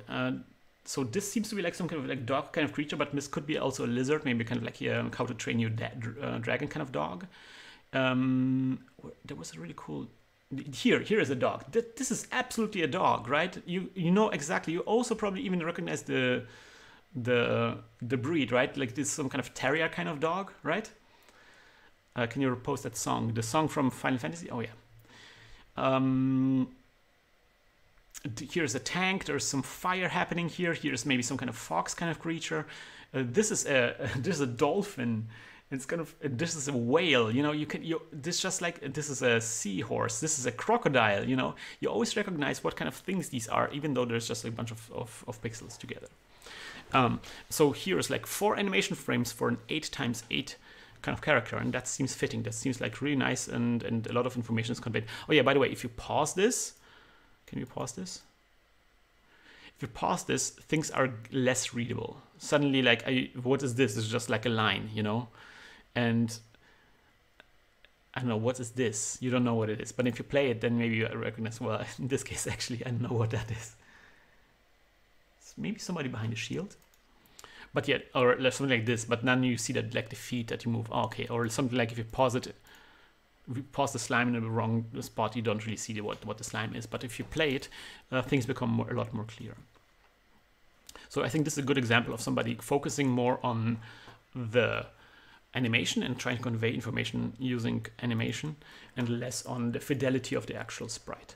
And this is like the opposite of this, where the sprite has really high fidelity, but it doesn't have animations that match it. So if I was to animate this, I would probably disassemble this character into individual parts. So I'd probably make, you know, just the face into one sprite. And then I would probably make the ears into a sprite so I can animate them. And then I would make the body into a sprite. Look, the body is like really tiny, right? So the body is just like this part. Oops, can we not? Could you not? All right, I have to paint here, right? So this is the body. Can we? Jesus Christ, sometimes be great. So this part is just the body, right? So just like a tiny part of the entire sprite is the body. And this is only the part that you actually have to animate when somebody's walking, when you have to actually move around. And the rest, the face doesn't actually change. It's just like bobs up and down a little bit. So you can have the face as a separate sprite and the body as a separate sprite, and just make a bunch of frames for the feet and hands, and just like, you know, carry the head with it. And then you can maybe even have like a really smooth, like, you know, sine wave kind of animation with the body or with the head. So it's kind of like really bobbing up and down, and not like this very angular animation. So I think this is a situation where I think the artist and the programmer should have like worked together a bit more of trying to make this character that really the game hinges on really become more readable and feel more alive. It's a really beautiful character. It took me some time to understand that this is a deer girl, but yeah, I think this character deserved more love, I think. Yeah, I think you could get it to half this, easily even more than half. Like, look how often her hair gets repeated. Like, the face doesn't never change. Just the ears animate a little bit. Like, generally we say like 4-frame animations, like really choppy and really old school kind of animation sequence. 8-frame animation is kind of like a good middle ground for like 16-bit kind of games maybe. And then afterwards you get like the very smooth, incredibly smooth animations. So I think like I would go maybe for like an 8-frame animation with this one. The sprite fidelity kind of like seems like it would support it. Yeah. Otherwise, again, like literally just like there's no text missing. There's no name of the game when you start it, and also like if you pick up a bad thing, nothing happened. I just picked a bad thing. I have negative points, but I don't feel that I've been hurt. This was a bad thing that just happened to me. I picked the turd. I shouldn't supposed to pick up the turd, but the game doesn't teach you that. It's just like, okay. Like, meh. It does teach you that picking up the good things is good, because it's like, pew sound effect. But there's no bad sound effect when you pick up the turd. It's just nothing happens. And also, similarly, the life display, the basket in the corner, it's not clear how many lives I have. Looking at this sprite, do you know how many lives you have? I don't know. It would be nice to have like multiple hearts so you can count them. or make it a sprite so it like conveys a number. Yeah, there should be a not just a sound effect. There's like multiple effects that should be happening here. The screen should shake. She maybe should react, like maybe have like a sad face when she picks something up. Maybe she should blink to indicate that something was picked up. There's just not like very unclear what's happening. So this is something that there's elements of that already in here. Like there's some good feedbacks, like yeah, eyes closing maybe, or you know, like making the anime like I don't like it face, you know.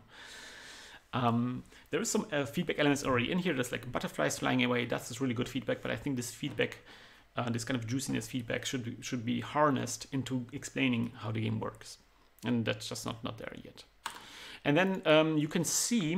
So this is the website.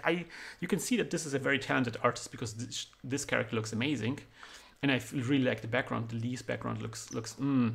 This is a really nice game. My only there's two criticisms. First, the name of the game is not listed here. Second criticism, this is a different game. This character is from a different game. This is not the game that we're seeing here.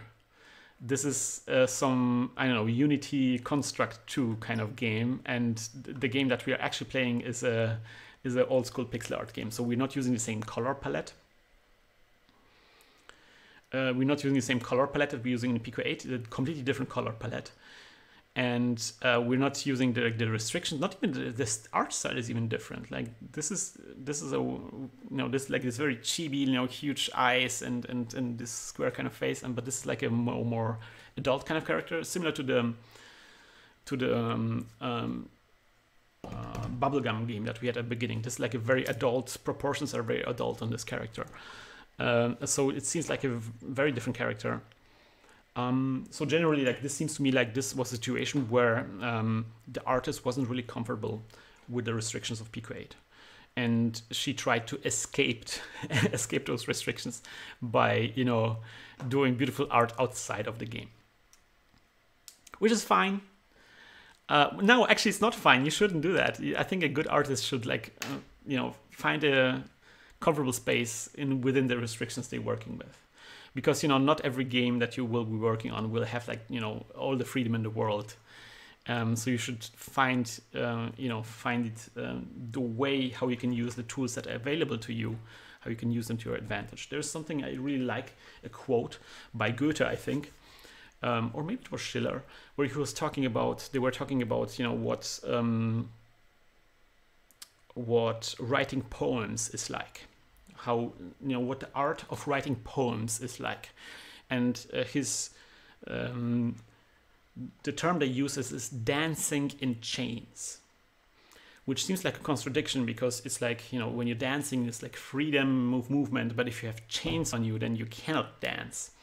But quite often the goal of an artist is to make it seem as if the chains are not there, or as if the chains are part of the performance. As you know, it seems like the chains are the point of your performance. And I think this is a case where somebody was really uncomfortable in the chains and tried to do something else. And it's, you know, this graphic looks amazing. It looks really good. There's a lot of effort that was put into this graphic. I wish this effort was put into the actual game. So all I'm gonna say. But yeah. Nevertheless, again, I want to just point out, I'm amazed that all of the games are in the quality that they are here. It's almost all of the games are published, all of the games are playable to some extent, and that's kind of like still remarkable, and I love all of them. So I'm not gonna, and this is like complaining on a very high level here right now. Maybe like some advice for other people out there, or advice to the actual game developers for future games. Those restrictions are so good for new developers or for prototyping without the BS. Yeah, the Pico 8 restrictions are hated by many, but the restrictions of Pico 8 are the point.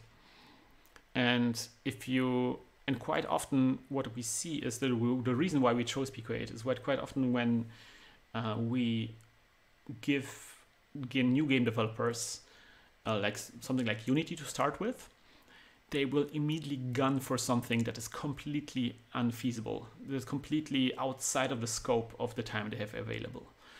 And they try to reach a quality level that is, you know, on par with Blizzard or you know EA or something, because that's what they're used to and that's what they think a good game is. So by making them restrict themselves to a system that is really where they really bump against the edges, is like we're trying to contain that a little bit. Yeah, they use the tool to hang themselves. That's a good way of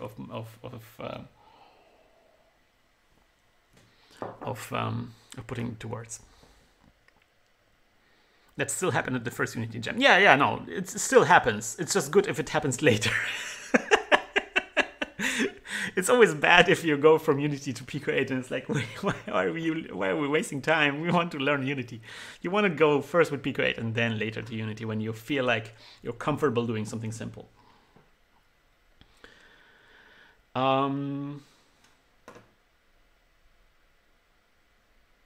Yeah, this is the one. This is the 8-time ace prices. He actually, there's somewhere, I'm not sure where, but I also saw like a breakdown of what all of these individual characters are. At some point I wanted to do maybe like there's, I think in March, I think there's gonna be 7-day roguelike, and I thought maybe about just stealing all of the characters from him.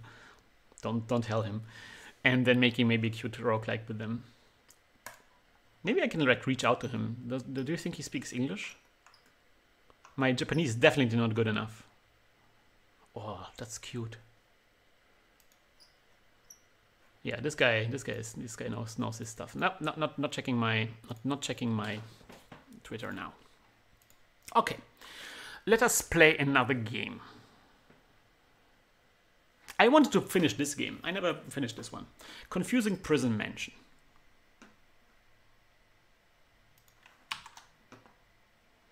Most young people have to take English in Japan. Yeah, but you know, taking English and actually being able to communicate freely in English is... sometimes it works, sometimes it doesn't. Like, a lot of people learn English here in Germany, but that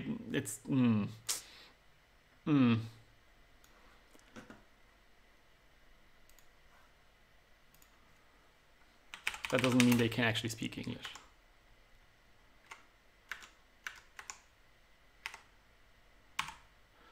Confusing. There we go.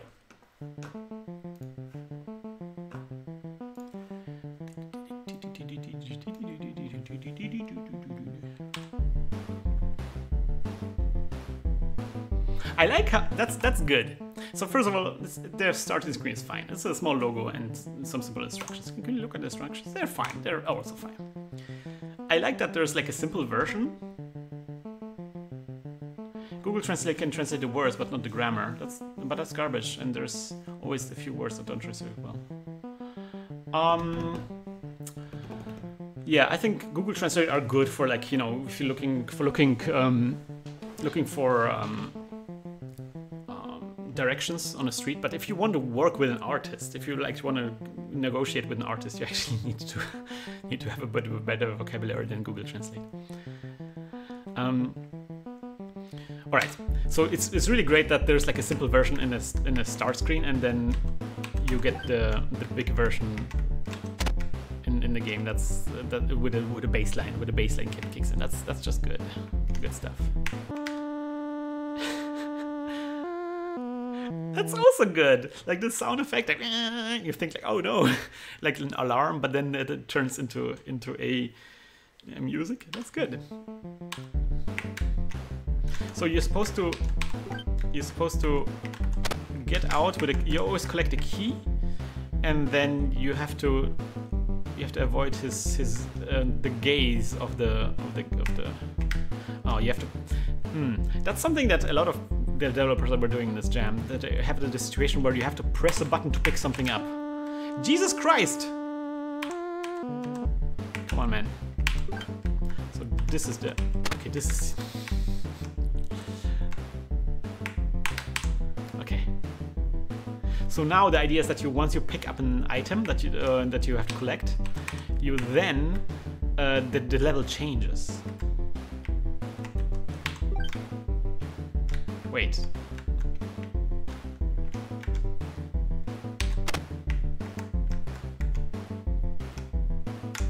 Ah! I pressed too much.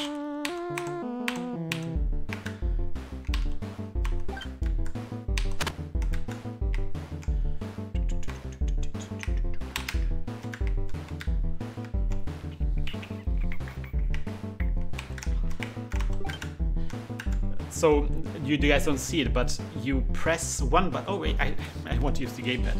You press one button to pick up things and the other button to use things, which I think is very needlessly uncomplicated.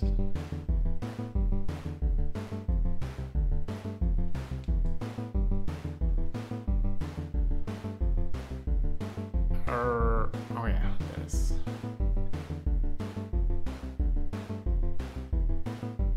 Yeah, it's a good idea.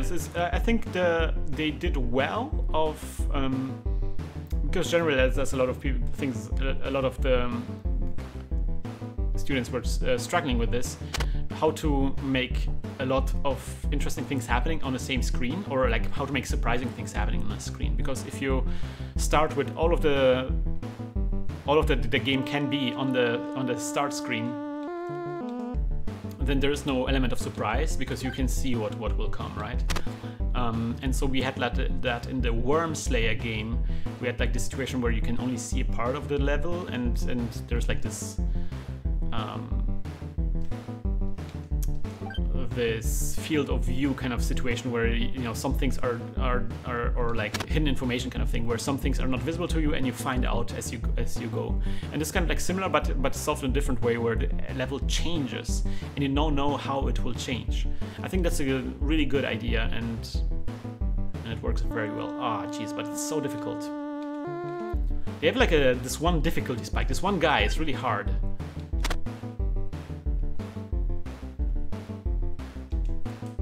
What? I pressed the button! Yeah, I can already tell you that there's something I don't like about this game, is how you have to press the button to use things. I don't think that's... Usually we want to avoid needless interaction in games. You have to press buttons to pick up, and you have to press buttons to use them. Usually, you know, you walk over a key, you pick it up, and you bump against the door. If you have a key, the door will open, you know, like in Zelda or something, you know. So it's kind of weird that you have to do it manually, you know.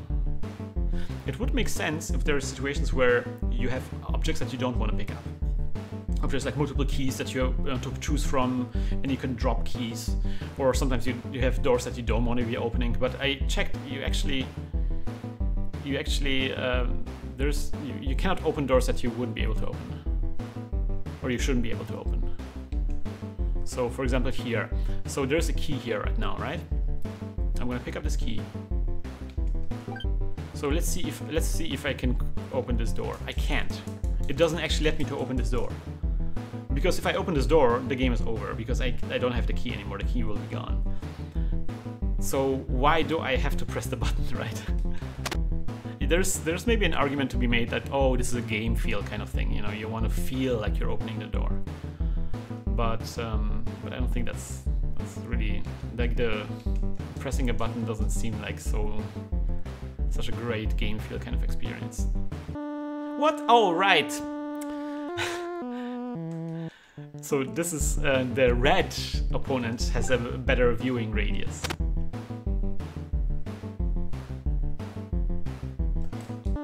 What? I pressed the... Oh, so I think you have to stand. You can't move and press the button. You have to actually stay still and press the button to activate things. Come on! The pressing the button is the thing that kills me in this game. What? Okay, I guess I don't understand how this works. Maybe I have to be like exactly in the middle of this thing? Okay. There is something, so the students were, they initially had a way more ambitious plan where or maybe that's how I understood it, where, because always when you leave a room, that room changes, so it's and they pitched it that it's haunted. So I thought there was maybe like ghosts coming out of it or something that follow you, but apparently it just changes color. It's just like there's nothing about it. You can just return to it, and it's like, oh, that's nice. And maybe it's like you're making the prison prettier, or maybe that's the mansion part. Yeah, they did a good job. It's just I think this game needs like additional week of polish to make everything like really make sense and play nicely. The overall idea and execution is like the overall idea and is actually a really good one, I would say. There's lots of details that are really... Oh, actually, you don't have to press the button on the green stuff. You can just walk over it. Then why can't I walk over the key? That makes no sense.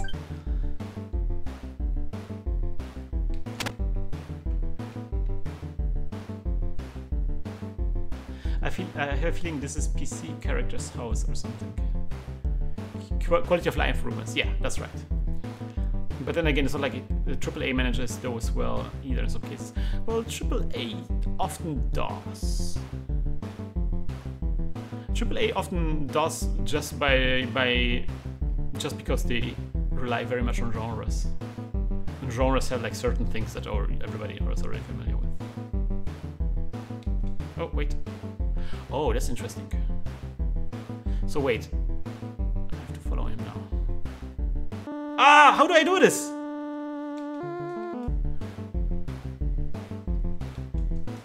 Yeah, the fact that you have to replay the entire game is brutal. But I want to finish it. I want to see the ending. It shouldn't be that hard, and they should color code the doors and keys. Yeah, sure. I mean, it would be a solution for sure. I'm just like, after, you know, open red door with red key cards, kind of puzzles are kind of like very... I mean, it's not a very original idea, but on the other hand, it's probably a better idea. Like there's a reason why this convention exists, right?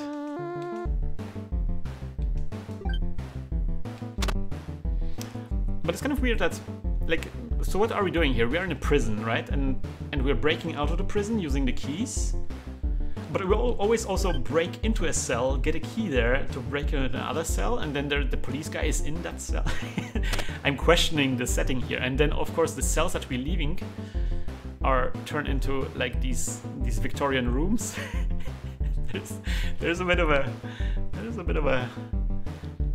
I mean, this is the result of, you know, two people sitting like mulling over an idea and rewriting the same idea for 2 weeks, and eventually it's just like it makes sense for them because they've been you know, that close to this idea for such a long time, but maybe for other people it doesn't make that much sense. So how do we do this? How does this guy not see me?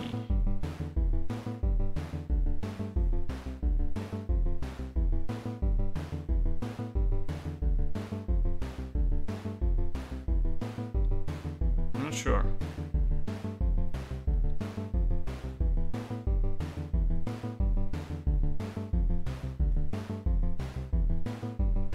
Wait a minute, if I stay here, will he see me? No, he won't. Okay. It fits the name, I guess. Oh no, I was too fast. I'm actually a bit faster than the guy. Oh, by the way, if I go too close to the camera, oh, I melt. The light. Hey Nissi, we played your game at the beginning, you missed it. You follow him down along the wall until you can shimmy into the door, and then do the same to get back into the room. Oh man, this is a tough enemy.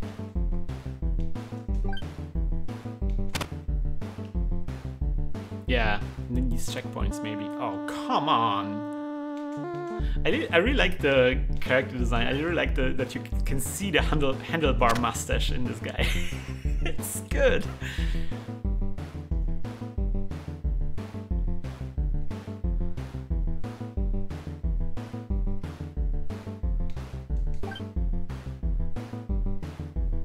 I will. This is my Alamo. I will play this game until I finish it. No!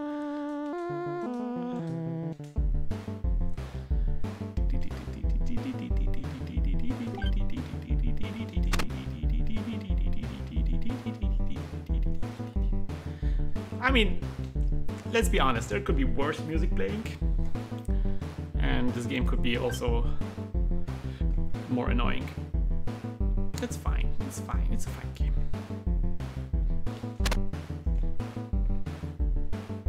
Oh no! I was too eager. I'm sorry, guys. You have to now. This is my life now. How many? There's just this one screen. There's not more levels. It's weird that the difficulty spike from the 4th level is so high. Yeah, it's a bit uneven. But we discussed this. Like, sometimes there's a point to make difficulty spikes, or maybe the opposite. There's a point to make a difficulty plateau. That's something that Derek Yu was talking about when he made Spelunky. There's this beautiful book that he I think wrote about the creation of Spelunky. And so in Spelunky, like the first level is kind of like, okay, like the first area is kind of like very simple. But then you get in the jungle, and the jungle is actually the hardest, one of the hardest levels. And for him that was like intentional. Like he wanted to make like this wall that people struggle with. That's what to him what this game was about. Or that was important for his game. And I haven't read the book, so I can't tell you exactly why he made it so, but I know that this was intentional. So, Jesus Christ, how difficult is this? Oh.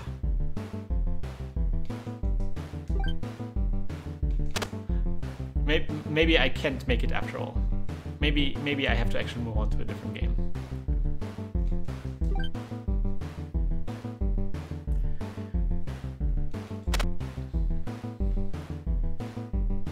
Yeah, either you're too fast or too slow. It's difficult to...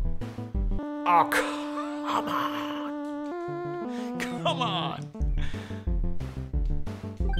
Come on, don't give up that easily. Yeah, I guess. Yeah, this is the confusing... this is a confusing Prison Mansion stream now, yeah. See, I was struggling with your game, you see, but I completed that one.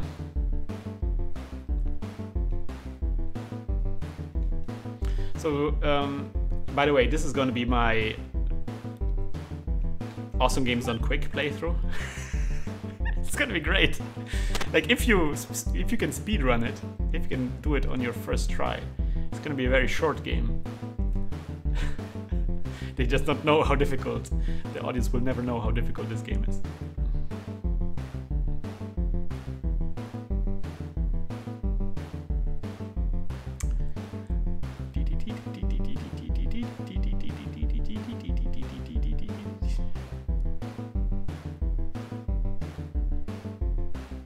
No!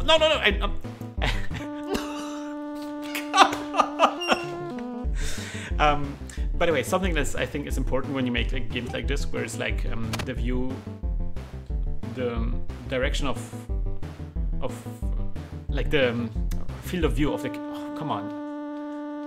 I think the collision detection between the green guys and your guy should be more lenient. Something that is important when you do these kind of stealth games is that to actually think of a way to visualize what your opponents, what the guards can see and cannot see. And I think this is kind of like missing a little bit here. We can make assumptions based on the behavior. That's fine. But like if this was a longer game with more enemy types, I think it would be important to show a cone, at least when you die, so you know what the problem was. You know.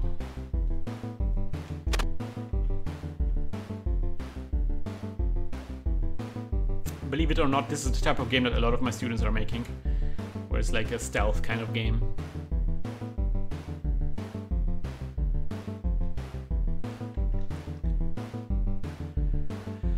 All right, let's do this. Yes! I did it! Oh my gosh. Don't screw up. Okay. So how are we going to do this now? Oh, behind him, right? No! How?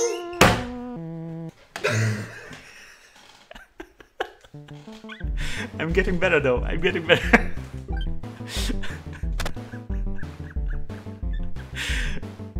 So close.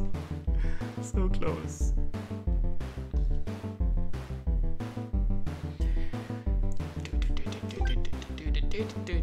Yeah, there's progress. That's right.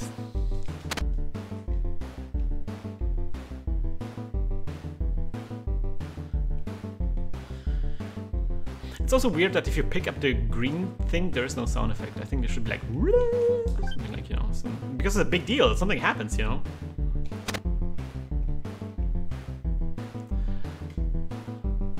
What? Go back into your cell and then up. Oh, there was a. Go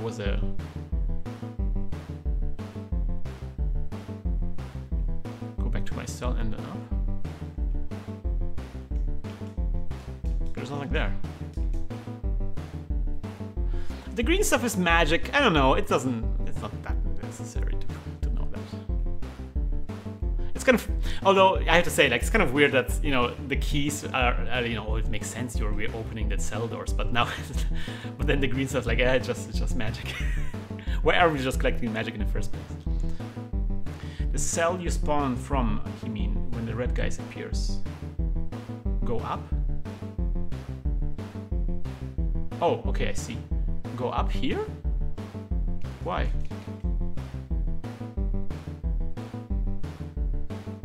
Could use the cells on the left side instead of... Oh, that's smart! Oh, that's a good idea. I will do that. But first I need to... This is the boss of this game right here. Yes! Yes! I will survive.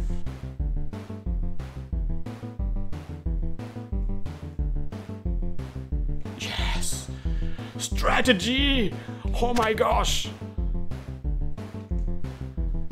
Okay. Well, that doesn't seem so difficult. Oh wait, actually, no, it's difficult. It's this guy, right? And I cannot...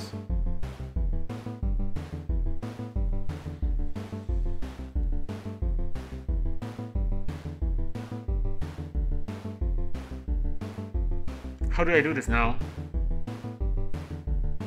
I feel like I have to go down now, right? That's impossible, what the fuck? Gotta go fast! Yeah, I have to go down. No!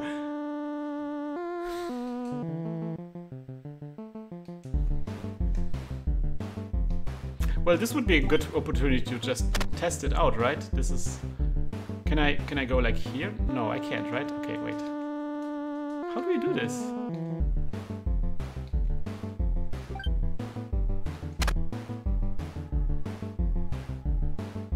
Yeah, you cannot walk here. Can you go here? No.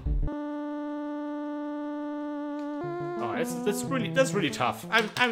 Can you fix this? I'm gonna hack. I'm a hacker. I'm gonna hack this.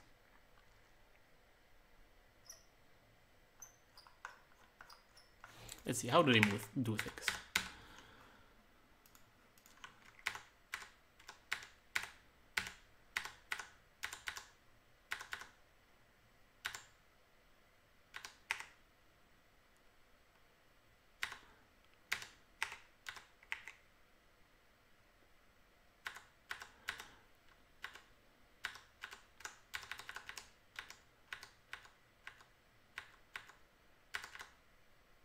I'm cheating, yeah. Okay, this is actually harder than maybe making the game. I'm gonna try it one more time and then I'm gonna move on to the next game. I think the timing is really hardcore here. And that's by the way, that's also something that's generally an issue with also a lot of students, where they come like from like, you know, this gamer point of view, where it's like, you know, oh, Dark Souls is the best game ever, hard games are good, and all of the games that are made today are for wimps. I'm gonna be the real game developer. I'm gonna make actually really hard games. And it's like, yeah, Dark Souls is good, but making hard games is trivial. It's really easy to make a game very hard, and most of the time it's really not fun to make a hard game. It's really hard. It's like Dark Souls has like, it's kind of hit a sweet spot where it's like it's hard, but also hard in a way that people enjoy. And that's often like, it's very difficult to hit that sweet spot. This is a hard game, but it's very easy to make a hard game. Like, it's very easy to make a game that's impossible, you know.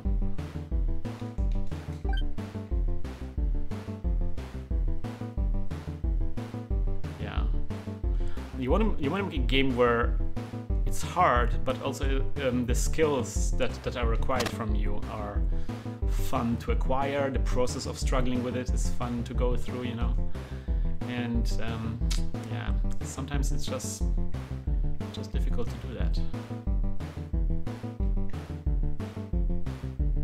Okay, you're getting good at this, yeah. Wait, so let's think about this. So yeah, I have to go to this hallway, right? I have to go downstairs into the main hallway. Yeah.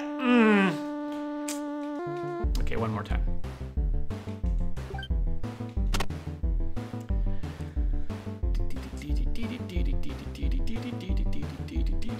So you can't go left right now. Keys up left though. Yeah, the key's up left, but it's like I cannot go out and go left because he will just turn around and just see me.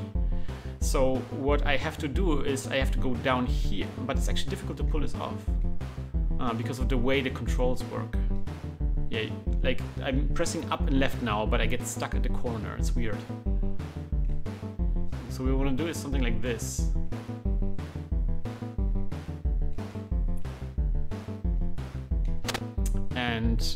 And that's difficult to pull off. Oh, come on, man. It's funny how when you die, the screen shakes, but all of the elements don't shake in sync.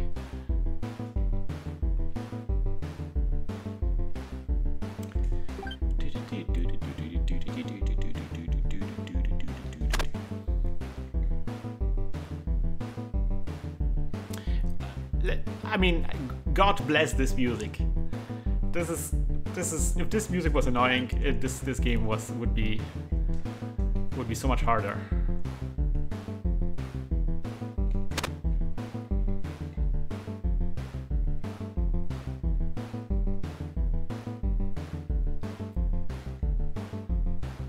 Fortnite. Well, multiplayer games is a bit of a different thing, because for multiplayer games the difficulty is often from the other people, so they kind of self-balance in this regard.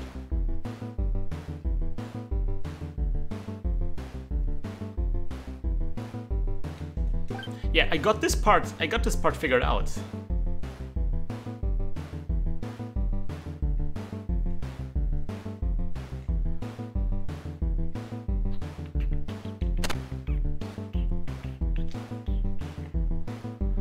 Suffers from bugs rather than challenging gameplay. Can I do anything in this room? I can't, right? This one is a tough one. This is a tough boy.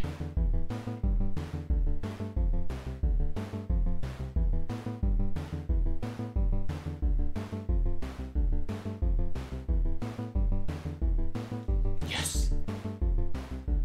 Got this!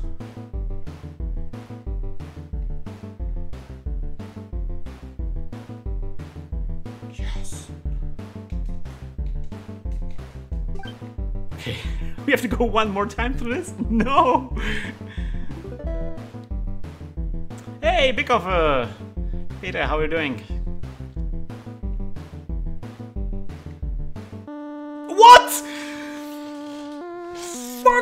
Yes!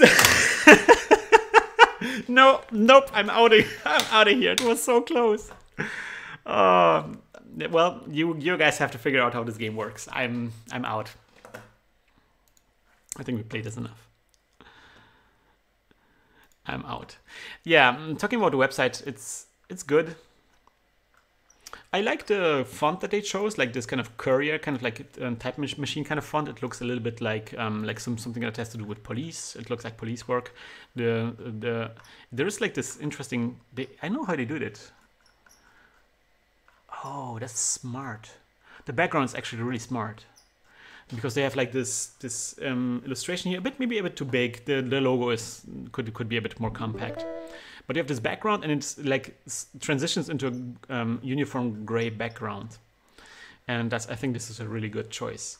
It makes everything looks very nice, and you know, it looks like a huge image in the background, but it's actually not. It just turns into uniform gray in the background. It's kind of weird. The visual style is fine. Like we had like other students who tried to make like very high resolution images on the website, and this is and it's always made it seem as if it's a different game that the illustrations are from. But in this case, there is a beautiful illustration in the background, but because it's so pixelated, it kind of seems like it's the same game. Maybe it's a bit weird that you see grass and everything, because that's not something that you saw in the game. So maybe it would be interesting to see the actual mansion. I guess this is the mansion here. But also this mansion has a very different color scheme than the mansion in the game, so I don't know. But yeah, that's fine, that's fine. It's good. It's a solid website. Something that that's also a bit of an issue here. This illustration is not from the game, so this should not be a screenshot. New hero. What's the whole idea behind playing students' games? You teach game design? Yeah, I do. And these are games that my students made during a game jam.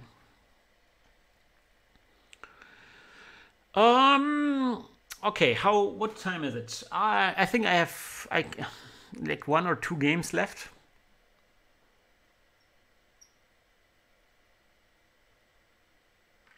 Which one do you guys think I should play? So I'm gonna play this game real quick, Cardboard Hero, just to show you like a contrast between this. This is very similar game to this one, right? The gameplay is very similar to this one, where it's like you have a character, you walk left and right, and you collect things and avoid certain things. But I think it worked better here.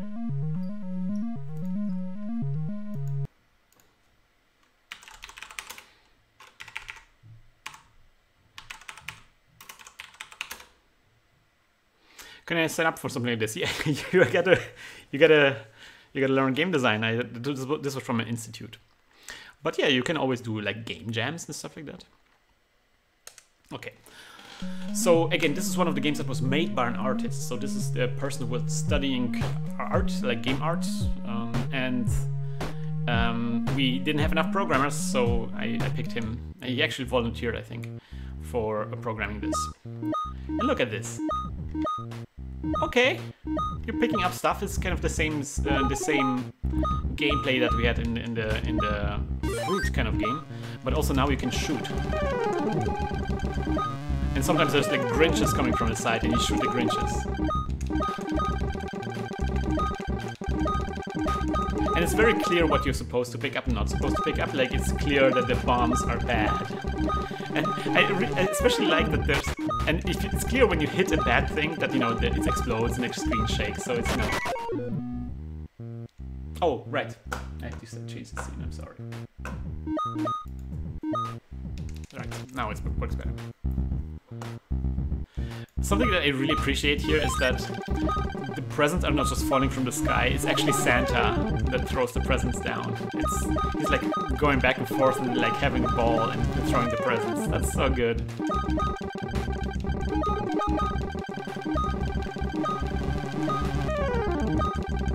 Yep, I made a lot of YouTube tutorials that you can learn how to make games like this.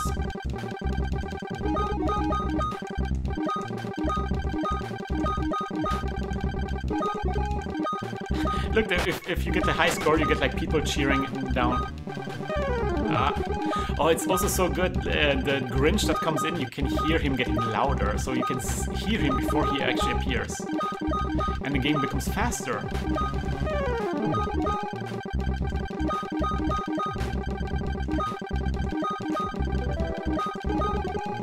10,000! Oh my gosh! There's even a thing, a toxic bubblegum crisis kind of thing.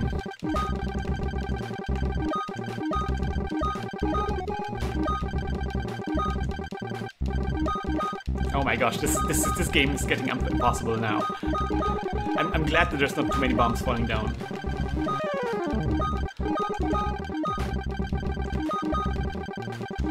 Okay, I'm ascending into a different plane of existence right now.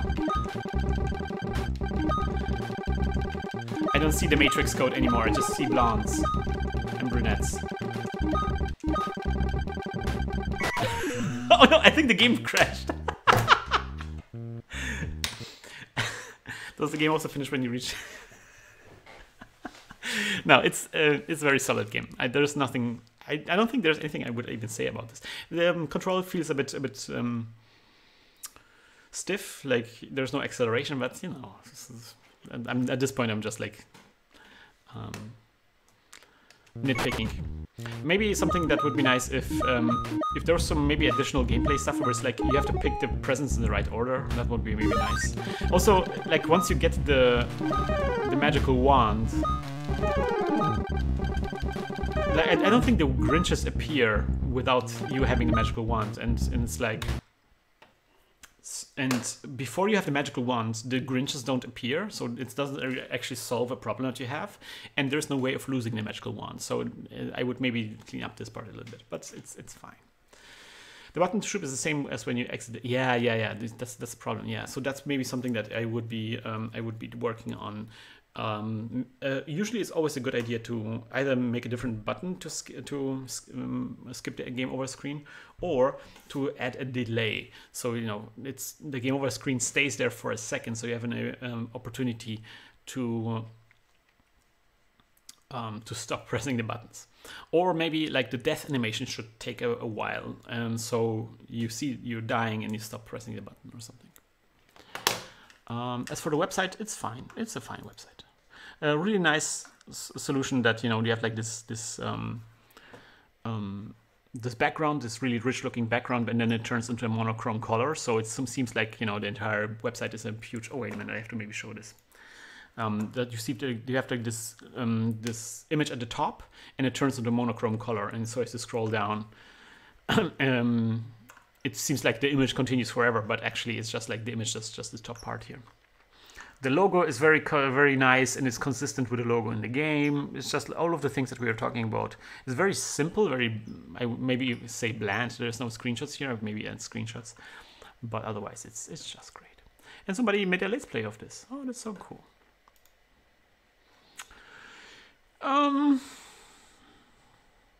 At the beginning it feels so slow now. Yeah, you get used to it. Okay, there's two games that I really like as well. And I love all of them. I told you already I loved all of them. So this is an interesting one. A Violent Cheese Crusader, right? Off the bat, I'm gonna say this logo. Oof. The bottom right game with the hearts in the spinning. You mean this one? Yeah, this is going to be the last one I'm gonna take. Off the bat, this game suffers a little bit from, I think, the artist trying to escape the limitation of Pico 8 or trying to do other artwork. And I think she made like a cover that looks like an NES cover of the game, which is fine. But then it was like, it was portrait, so it was higher than it was wide. So you couldn't actually use it anywhere, because the logo needs to be like, the banner needs to be something that is landscape, very much landscape. And so what she did is she take a small excerpt from that big illustration that she made, and she blurred it and put the text over it, but it just doesn't look great. And it's bad because this is a really nice illustration. And now we don't see it. Something I don't like is it's good that they have like information. You can contact all of the people that made this game, but like posting your email in the open like this, that just invites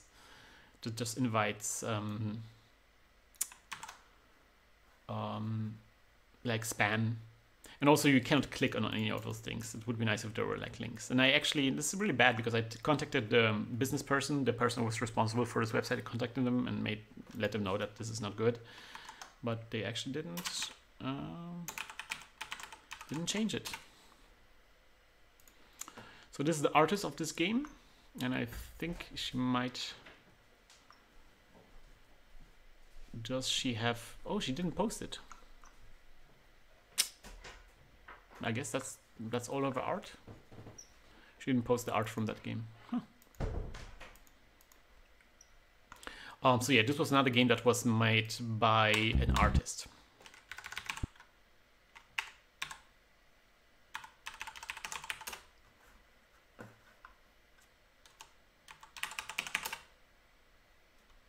There we go.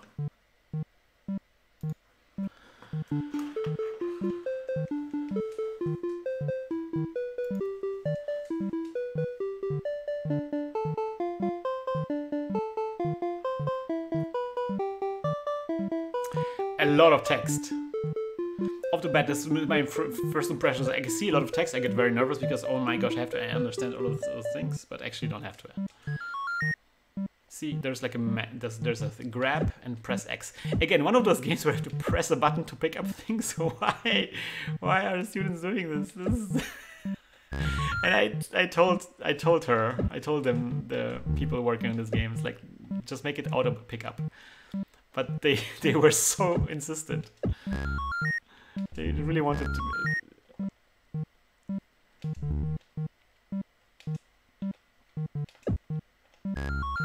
Ah. Oh man. Sometimes you get hit and you're not sure why. Because there's just so much happening on the screen anyway. This looks really nice. This looks like a really nice game. Not sure why I'm picking up the cheese, by the way. I just don't know. Game over, Brittany Bisnach. Yeah, the hitboxes are a bit unclear.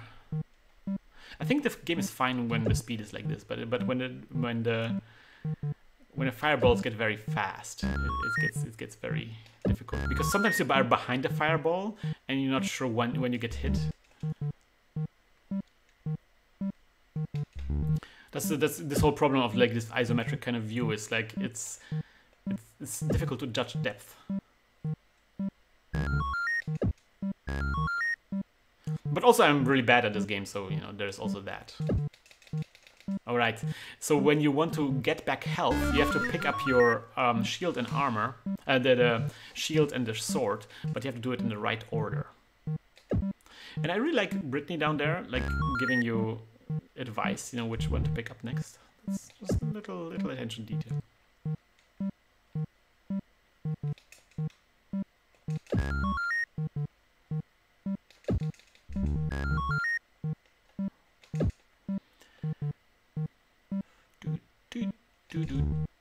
Ah! That wasn't a smart move by me. I think this game is actually not as hard as I think, but it's just like not clear what hit me and when and why. It's difficult to learn in this game. I guess you have to look at the shadows.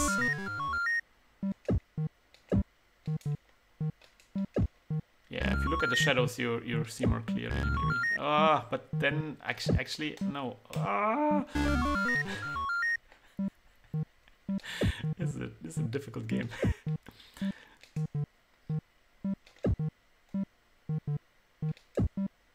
Ah!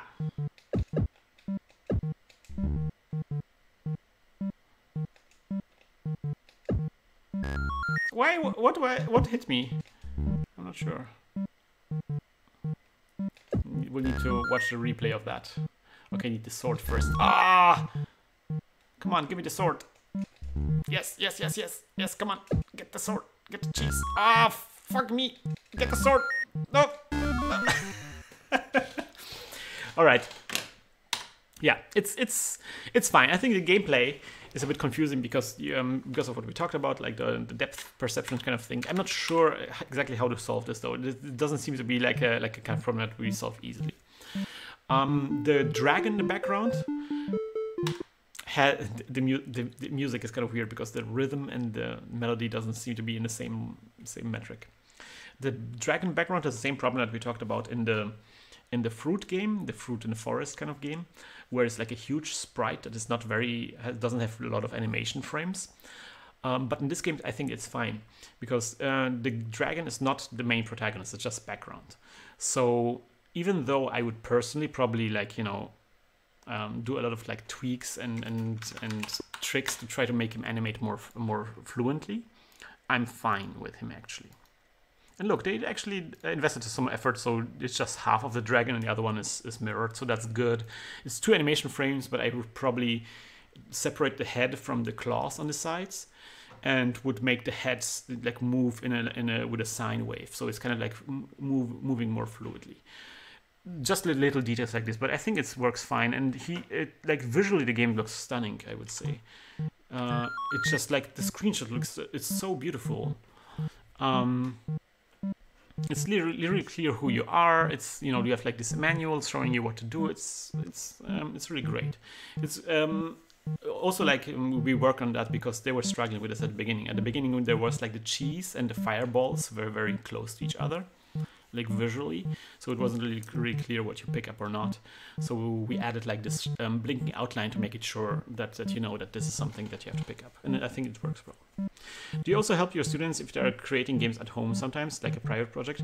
I never had to yet, I think, but I would be up for it for sure. Like not only my students, like if you have a game that you want me to play through, then definitely send it my way. I'll make sure to take a look at it. But yeah, it's really great. I really love it that this is actually, again, an artist who made this, and she was especially like, she was like apprehensive about making this. Like I told her like, oh, I think you can pull it off, and she was like, if I have to, and it turned out great. And I think it's a really good team.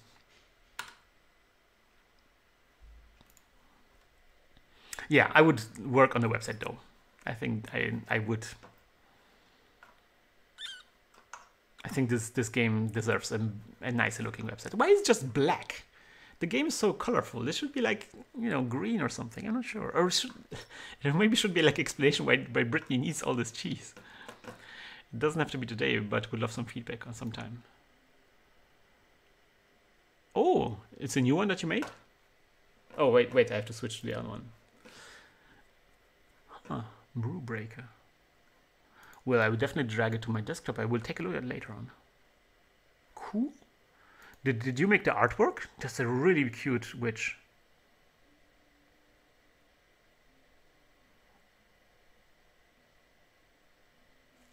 No web version, sorry. Oh, okay. What language did you make it in?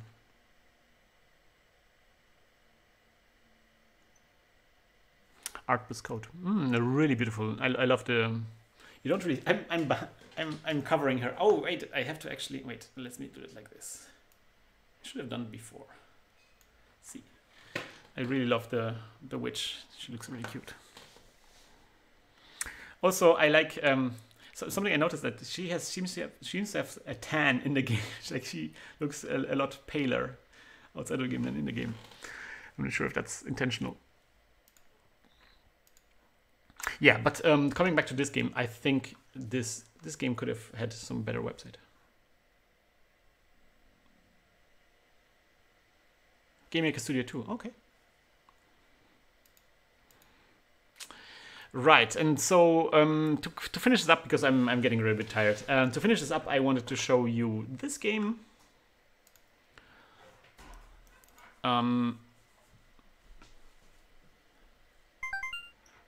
So this is called Ghost Hunt. And I think my biggest complaint, like off the bat, my biggest complaint, guys, so you know the game Sprocket, it's also in each. Yeah, Sprocket. It's this one, right? I think it comes out in. No, wait, I don't think I know it.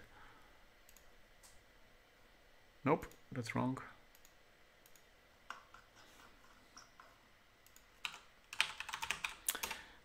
I confuse it with that. Yeah, I remember that game.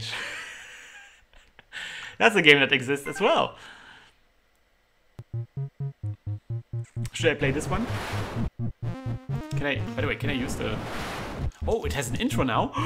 It didn't used to have the intro. I have to play it. My dragons invaded the earth. Let us see how long they can survive. All right, you have to press Y because this is the web version. Oh no. There's a story now? Holy crap, what did you do with this game? Wait a minute, can I play it on Pico?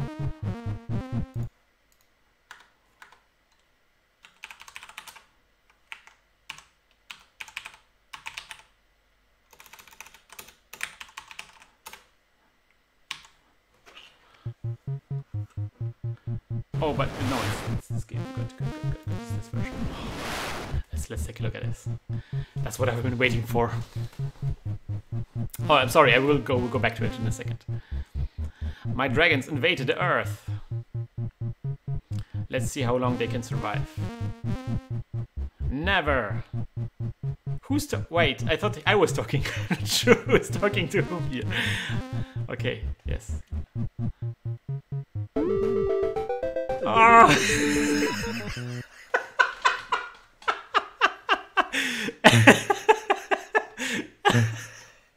No dragons for you, sir. I was overwhelmed by this game. Wait. Oh, right. I think I didn't activate the window. That's the problem. Okay, we got it. Jesus Christ.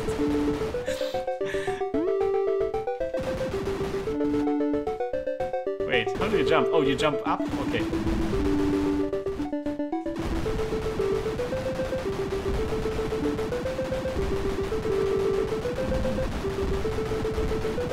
Ultimate ready, okay. Oh, that was the ultimate. That was it. Look, there's a penis in the upper left corner. That's penis.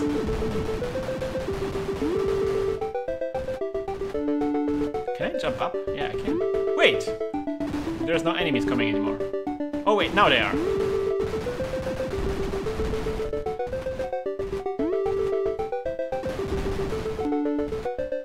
We can do it. Come on, I want to kill that one out over there.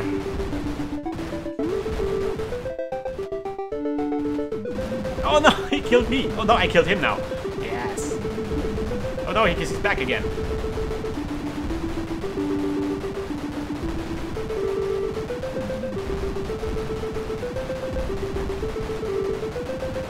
Ultimate, yes.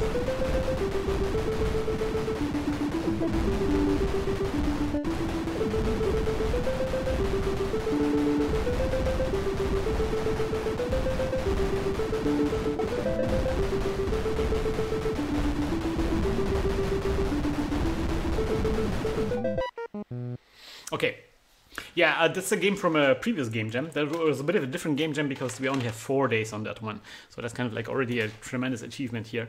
And I think we already did like a debriefing of that very detailed.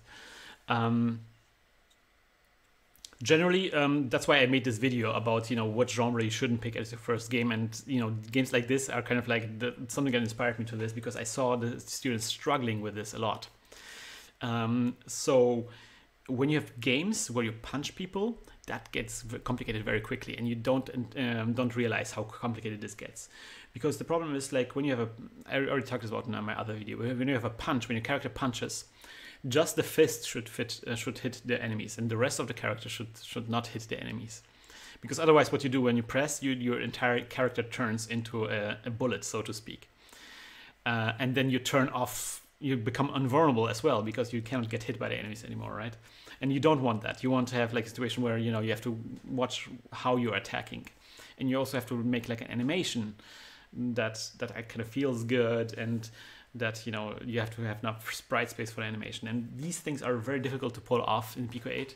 You don't have so much animation space, and it's difficult to pull off, especially when you're a newcomer. And so that's kind of like I think this game is as good as it could be considering the assumption it worked with. But I think if you really want to make like a cool brawler game like this, I think you have to rethink a lot of the systems that are in place here right now. So for example, you know, you can like almost continue playing indefinitely just by mashing the button and turning into like this bullet that hits the enemies, and you cannot really die. Like the gameplay is the thing I'm criticizing right now. And there's some little details, like there's some really cool effects here, but other effects are shockingly disappointing. Like when you press the old button, it's just like this circle goes. it's like nothing. It doesn't seem like Ultimate. And this whole idea of Ultimate obviously is taken from more complex games, but I don't think it really works here very well. I'd rather have like 2 different abilities, 2 different hits or something like this, rather than having an Ultimate that charges up. You get swarmed with enemies very quickly, and it seems like that's the only way for the game to get more complicated. Just throw more enemies at you until it gets overwhelming, and that's something that comes up a lot. Like a lot of people who make Pico 8 games end up making games like this, and I think the way of solving this is through gameplay, through coming up with an interesting gameplay solution. And in 4 days, there's just no way you can pull it off. It's difficult, but still one of the really beautiful games from that game jam. Like there's like this cloud happening. There's like there's raptors. That was a meme going on at the time. There's like these little clouds of dust when you jump. There's clouds in the background. It's just such a nice game. There's so many beautiful things happening here. It's just this is one of the reasons also why we decided to lengthen the game jam to 2 weeks, because if this game had another week afterwards, I think there would be a lot of more potential for this to become one of the great ones. Right, I wanted to have a Ghost Hunt.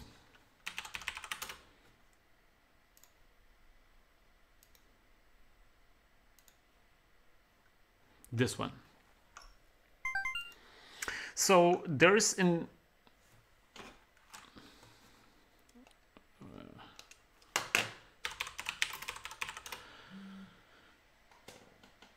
so this is one of the games that, oh wait, there is no, oh there, why is it called Coffee Rodi, not Ghost Hunt? There's something went wrong here.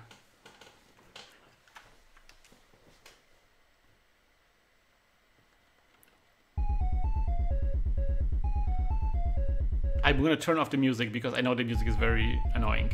That's one of my complaints on this one. I'm gonna set the difficulty. God, there's a God difficulty now. I forgot that there was. Okay, I really like the switches here that they're actually animated. That's a nice detail. Let's go with easy. Well.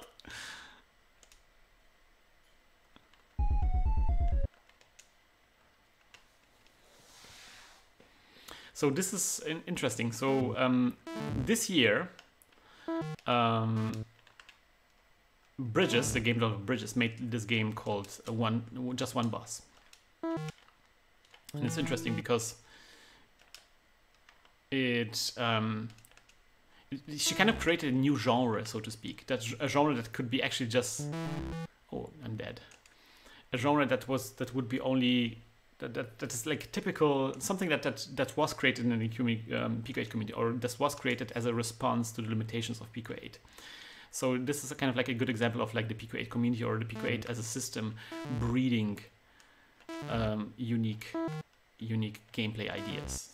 I'm not sure what happened there. And so yeah, and so this is another entry in that genre. If you have one game, it's just a game. But if you have a second game that is similar to that, it becomes a genre. It looks really great for a Pico 8 game. There's a really talented programmer that was working on this, and a really talented graphic artist. That graphic artist actually made graphics for like 3 games.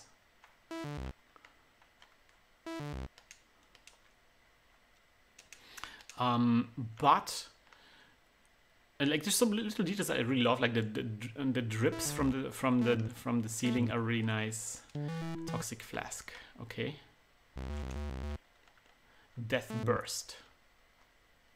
Death. What is Death Burst? It's dust, and that's now it's Water Aura. Okay, so this one. Okay, so you can always see which attack is coming up. So it's kind of like, I guess, Monster Hunter, where you know what attack awaits you.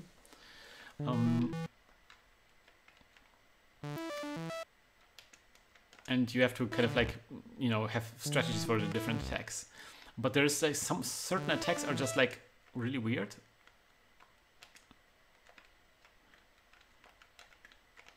Where you're not really sure what happened or why you died. Okay, in this case it was very clear why I died. But for example, for this wind, the wind works very weirdly. I'm gonna show you when I see one. Chaotic Wave now. What is Chaotic Wave? Wait, that was Chaotic Wave?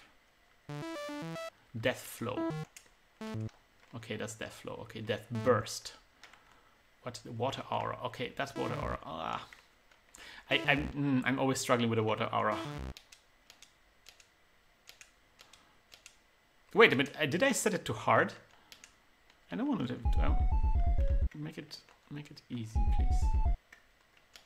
No.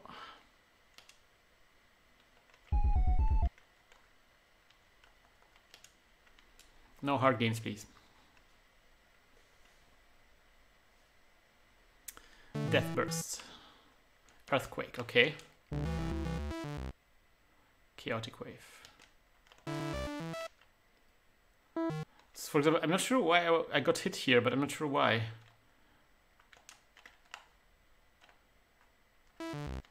Okay. When you fall down from this plateau, because you can fall down from here, it's always unclear what caused it. Ancient Orbs.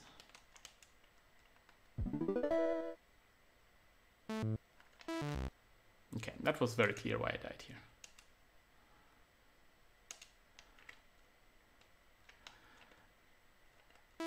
Like, that makes sense. That makes sense. But sometimes, yeah, like, now I'm still on the plateau. Like, what's happening here?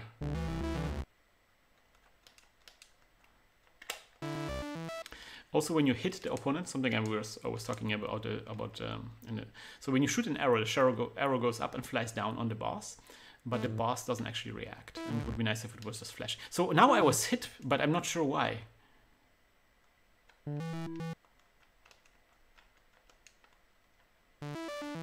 Death Spread. Okay, now Fire Aura.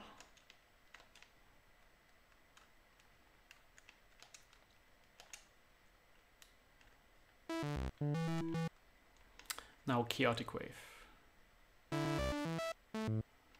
Okay. Aerial Force. Also, the names of the attacks are a bit generic. It's kind of difficult to remember them. Like, what was Chaotic Wave? What was Chaotic, you know, Death Burst? Okay. Chaotic Wave. Okay. Oh no, it's Water Aura now. Ah! So why did I die now? Did I fall down or did I get hit by the projectile?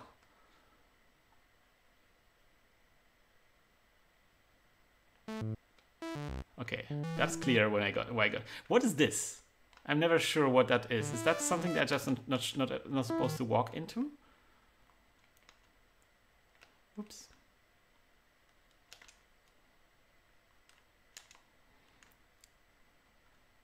I think the idea is that it throws like acid on the ground and you're supposed to walk there, but there's like death skulls coming from it, so it seems like maybe the death skull, it's just not very clear what's happening there. The download link is, oh, actually, you have to go in itch.io and look for Ghost Hunt. Yeah, thank you so much, Grogdev.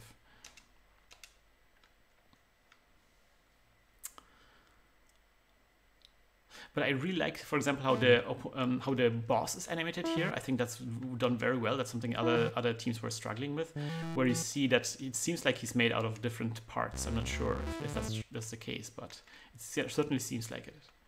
Okay, maybe we can avoid it. Come on. I fucking. Fucking water aura. I think there's a cheaper way of solving this. What is this eye? Ah!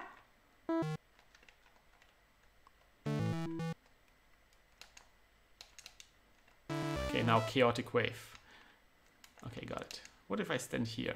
Ha!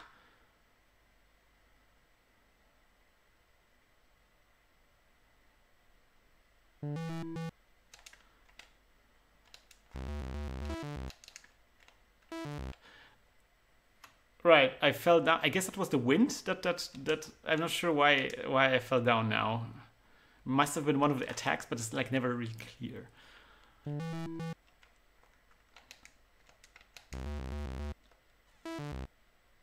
Okay, I got hit by something. I'm not sure why.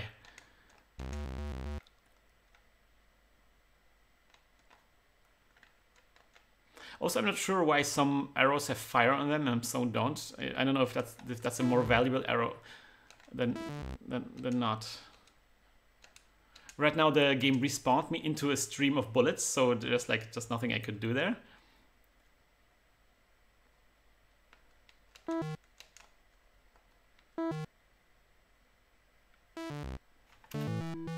Okay, I'm just dead. Okay, I think this will push me to the left or not. Maybe not. Okay.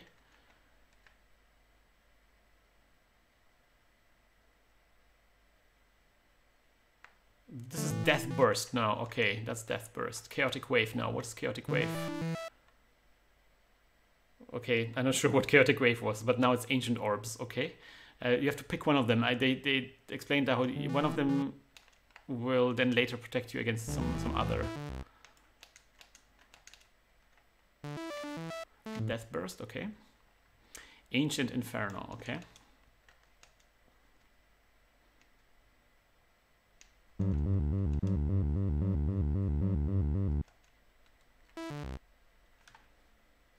What?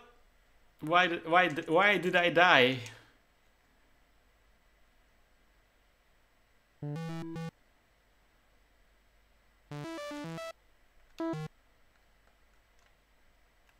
Oh, that was this aerial force. I guess that moves you in one direction. It's like it's very confusing. That's the eye. That's the aerial force.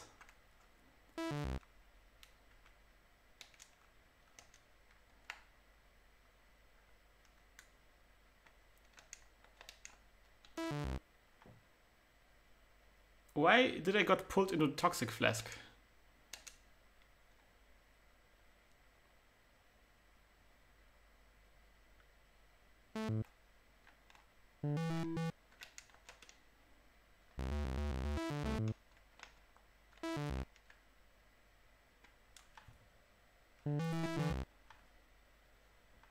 It's just like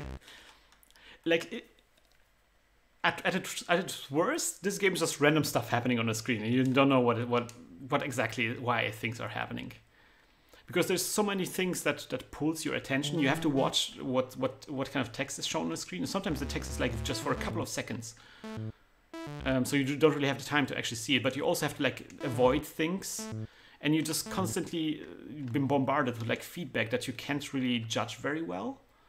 It looks beautiful and the idea is great, but I think there's just like a lot of polish that is necessary to communicate clearly what's happening. And I think again this is one of the games that is kind of like trying to go for this Dark Souls kind of feel, where it's like, oh, this game is hard. You're gonna have to really suffer through this game. But I don't think it's quite there yet in terms of like if it's fun to actually deal with this.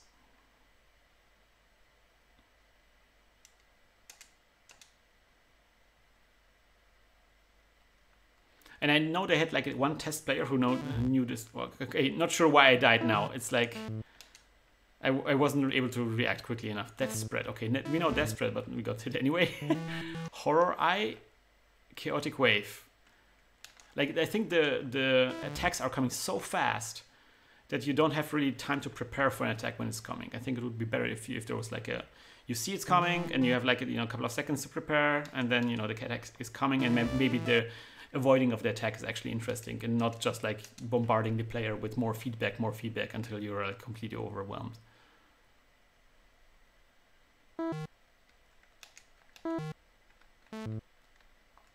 Okay, now death flow. Okay, aerial force. So this is the wind. That okay, the wind hits you twice. It's fire aura. So now the fire aura is being shown, but I would actually love to see the next attack at this point to prepare myself. So this is Horror Eye that pulls you, I think. Not sure what Horror Eye is doing. I got hit for some reason. Ancient Orbs. Now it's Earthquake, where things are falling from... Now there was a quick death burst, and now it's another attack again.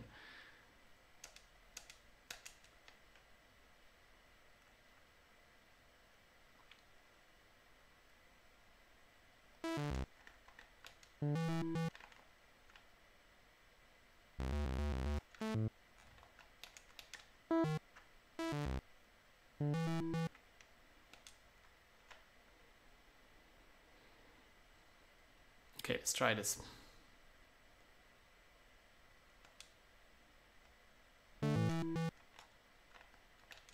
Chaotic Wave. Death Flow, okay. Ancient Orbs, okay. I guess that wasn't it. That was already Death Flow. It seems like I always look on the top left corner. It's actually the attack that's already happened. It's never the attack. It's difficult to prepare for an attack because by the time you see what's happening, it's already too late. Okay, I guess I finished the game now. But it's game over? It's a good idea. I think there's a lot. I mean, look at this. If you look at the... It's 8,000 tokens from 8,100. So it's like really... it's difficult to pull to... It's hitting the limits of what PQ8 can achieve. So that's really great. It's fun to play this, but I think it really needs like a polishing pass where... You know, a team has to go over this again and look at every attack and actually watch people play it and see what they're struggling with. A lot of the attacks are really cool. I think like the bullet kind of attacks are nice, but every time when you move the player, for example, I think that's very confusing. And when you see, well, like when you see when an attack is preparing and then you react to attack, that's great. But quite often what you see is like you see like a timer of this current attack currently running down, and you don't see the next attack that is coming. And quite often the attacks are so fast that the indicator showing you, what attack is coming is actually coming too late for you. So you actually want to see maybe an attack before it's coming so you can prepare for it. Or it would be maybe interesting to have attacks that actually are fun to deal with, or maybe attacks that when you combine them, interesting things happen. But I think not all of the attacks are fine to be combined with. For example, the attack that moves you around, that shoves you around the stage, that's actually, I think, so it's very unfair if it's combined with certain other attacks where you have to like dodge bullets or stuff like that. It's still one of the most impressive results, or most impressive entries in this. So you can see how this character, so this is exactly the way you're supposed to do it. So this character, like this part of the character is just one sprite. His head is a different sprite, and there's like 2 animation frames for this. And then these are like the skulls in his arms, which is a separate animation sprite yet. And so the entire character is built out of multiple animation sprites, and they all like move in unison. This is the way it's supposed to work in PQ8, and this is how you can get so much content into the sprite. I think this text is the weakest part of visually the weakest part of the game. This doesn't look like really well crafted text. This maybe, but also I think Ghost Hunt is a bad name. It's not a good name. It doesn't really. It doesn't really tell you anything about the game itself. Like, it's not really about ghost hunting. It's this huge boss fight against a demon. You're not hunting the ghost. It seems very generic. The name seems very generic. The game is something very specific. So I really like Just One Boss by Bridges, which I think was like the name tells what the game is. And I think that was a way better name for this kind of game. So I think something similar to that would be kind of nice. Blame the name game generator. Yeah, but you are allowed to change the name if you wanted to. It's fine. The game name is just like initial inspiration.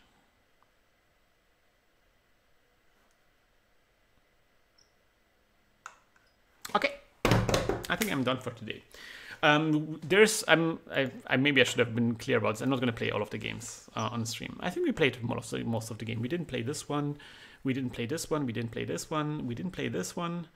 Oh wait, we have to show this one. So we didn't play this. We didn't play this. We didn't play this. We didn't play this. We didn't play this. We didn't play this. We didn't play this. We didn't play this. We didn't play this. So it's kind of like half of the games. Awesome stream. Happy to discover it. We'll definitely be back when I can. Oh, that's great. That's great. I'm glad.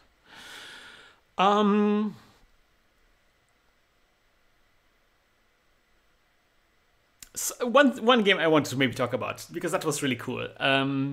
This game, by the way, suffers again from this problem that the artists really want to add a lot of art that wasn't in the game.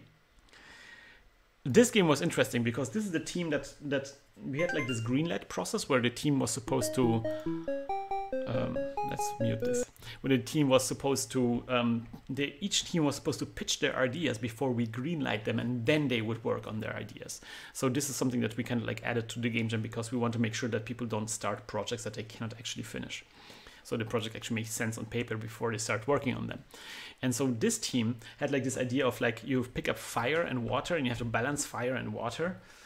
And our feedback was like, this is a great idea and it looks great because it's like very minimalistic and the colors are nice, but it doesn't make sense because what kind of character would pick up fireballs? Like fireballs are generally bad in games. So it doesn't make sense that you would pick up fireballs. So your goal is now to find a character that would work if it picked up water and fire. That makes sense that it picks up water and fire. And they came back with this character. It's adorable. It's beautiful. It's exactly the kind of the character that fits this idea. So you're like a teapot and you're collecting fire to heat up the water and you're collecting water to it just makes sense from that's I think a good example of how you can use a theme to make sense of the gameplay. The problem here with this game is the menu is horrible. It's so incredibly horrible. Like, what's happening here? Why is there like text? Why is this so huge? This looks bad, but the actual game looks super cute. Look. Oh, you can run around and collect stuff. It's great. There's also a second problem. Now I have too much water. I have to collect more fire now. And then also if you're in the water zone, you get less fire. There's the actual gameplay explanations are a bit difficult, but it's fine. You get the hang of it. You kind of understand it intuitively. I think if you pick up the different items, you lower the opposite side and then it switches the sides. It's great. It's like gameplay wise it works great, and the teapot is really fun. There's one problem that I thought hit me really, really deep. You never get to drink the tea. You're a teapot that makes the tea, but the tea never gets done. That's something that really hurts me. I think that the game needed like an end screen where you're like sitting down with your tea and drink your tea. I think that's an important part. Also, the menus look horrible. Like green and red is a very bad contrast to work with. But alas, lack of sips. That's correct. That's what you have to do in a tea-based kind of game. Thank you for joining me so much. I will. I'm not sure if I will be playing these games again. You definitely should play them though. So down here is the link. And you can see all of those games that were created in this jam. Please, all of these people who made these games, they worked really hard on this, and they have. Then they are not perfect games. So what I want you to do, if you ever play any of those games, give them some feedback down in the comments section, so they know what to watch out for in the future, so they can learn from their games. Their games are generally, all of them are good. But again, not all of them are perfect, obviously. All right, guys, so see you on the next time around. I think what I want to be doing in the future is I want to continue with Pico 8 a little bit. there's multiple things that we can be doing. I want to be continuing with Pico 8 tutorials. I want to make some, because I noticed how students are using my tutorials, and I noticed that I have like this huge tutorial series that's like 60 episodes, which is great, which gives you like an idea of how to go through an entire game. But also sometimes you just want to have like an answer to a question, right? And so that's kind of like missing a little bit with this huge tutorial series, because you kind of have to watch everything in sequence. So what I want to do maybe is like shorter, you know, to the point, like how to do this one specific thing kind of tutorials, like giving you some basics. Then I wanted to do maybe like a little preparation tutorial series for the 7-day roguelike challenge, which is coming up this year. And I think that's Pico 8 would be a really good engine to do with the 7-day roguelike challenge. Yeah, in general, like a lot of students were like, for this kind of game, a lot of students were asking, you know, how to do like the level that you collide with and you walk around like it's Zelda. And I think that would be a great series to walk you through, you know, the process that you have to go through making a collision detection like this. And then I still want to go to TIC 80. Eventually, I want to go to TIC 80 and convert. So maybe I will do a live stream series where I will try to figure out, to wrap my head around TIC 80. And then there's also the new Voxatron that was released that is supposed to be closer to Pico 8. And I heard now that in February there's going to be a game jam going on. So yeah, that's something also that we might check out, Voxatron, to get some 3D stuff going on. Thank you so much for joining the stream, and see you on the next time when we do amazing stuff. And as always, you know, if you want me to look at your game, send me your game on Twitters. You can see my Twitter stuff way over there on the other side. And then maybe I will look at it and give you some feedback. Goodbye. Have a great evening. Yeah, my students make Ghost Hunt pretty hard. They did. They did. They did that intentionally. Goodbye.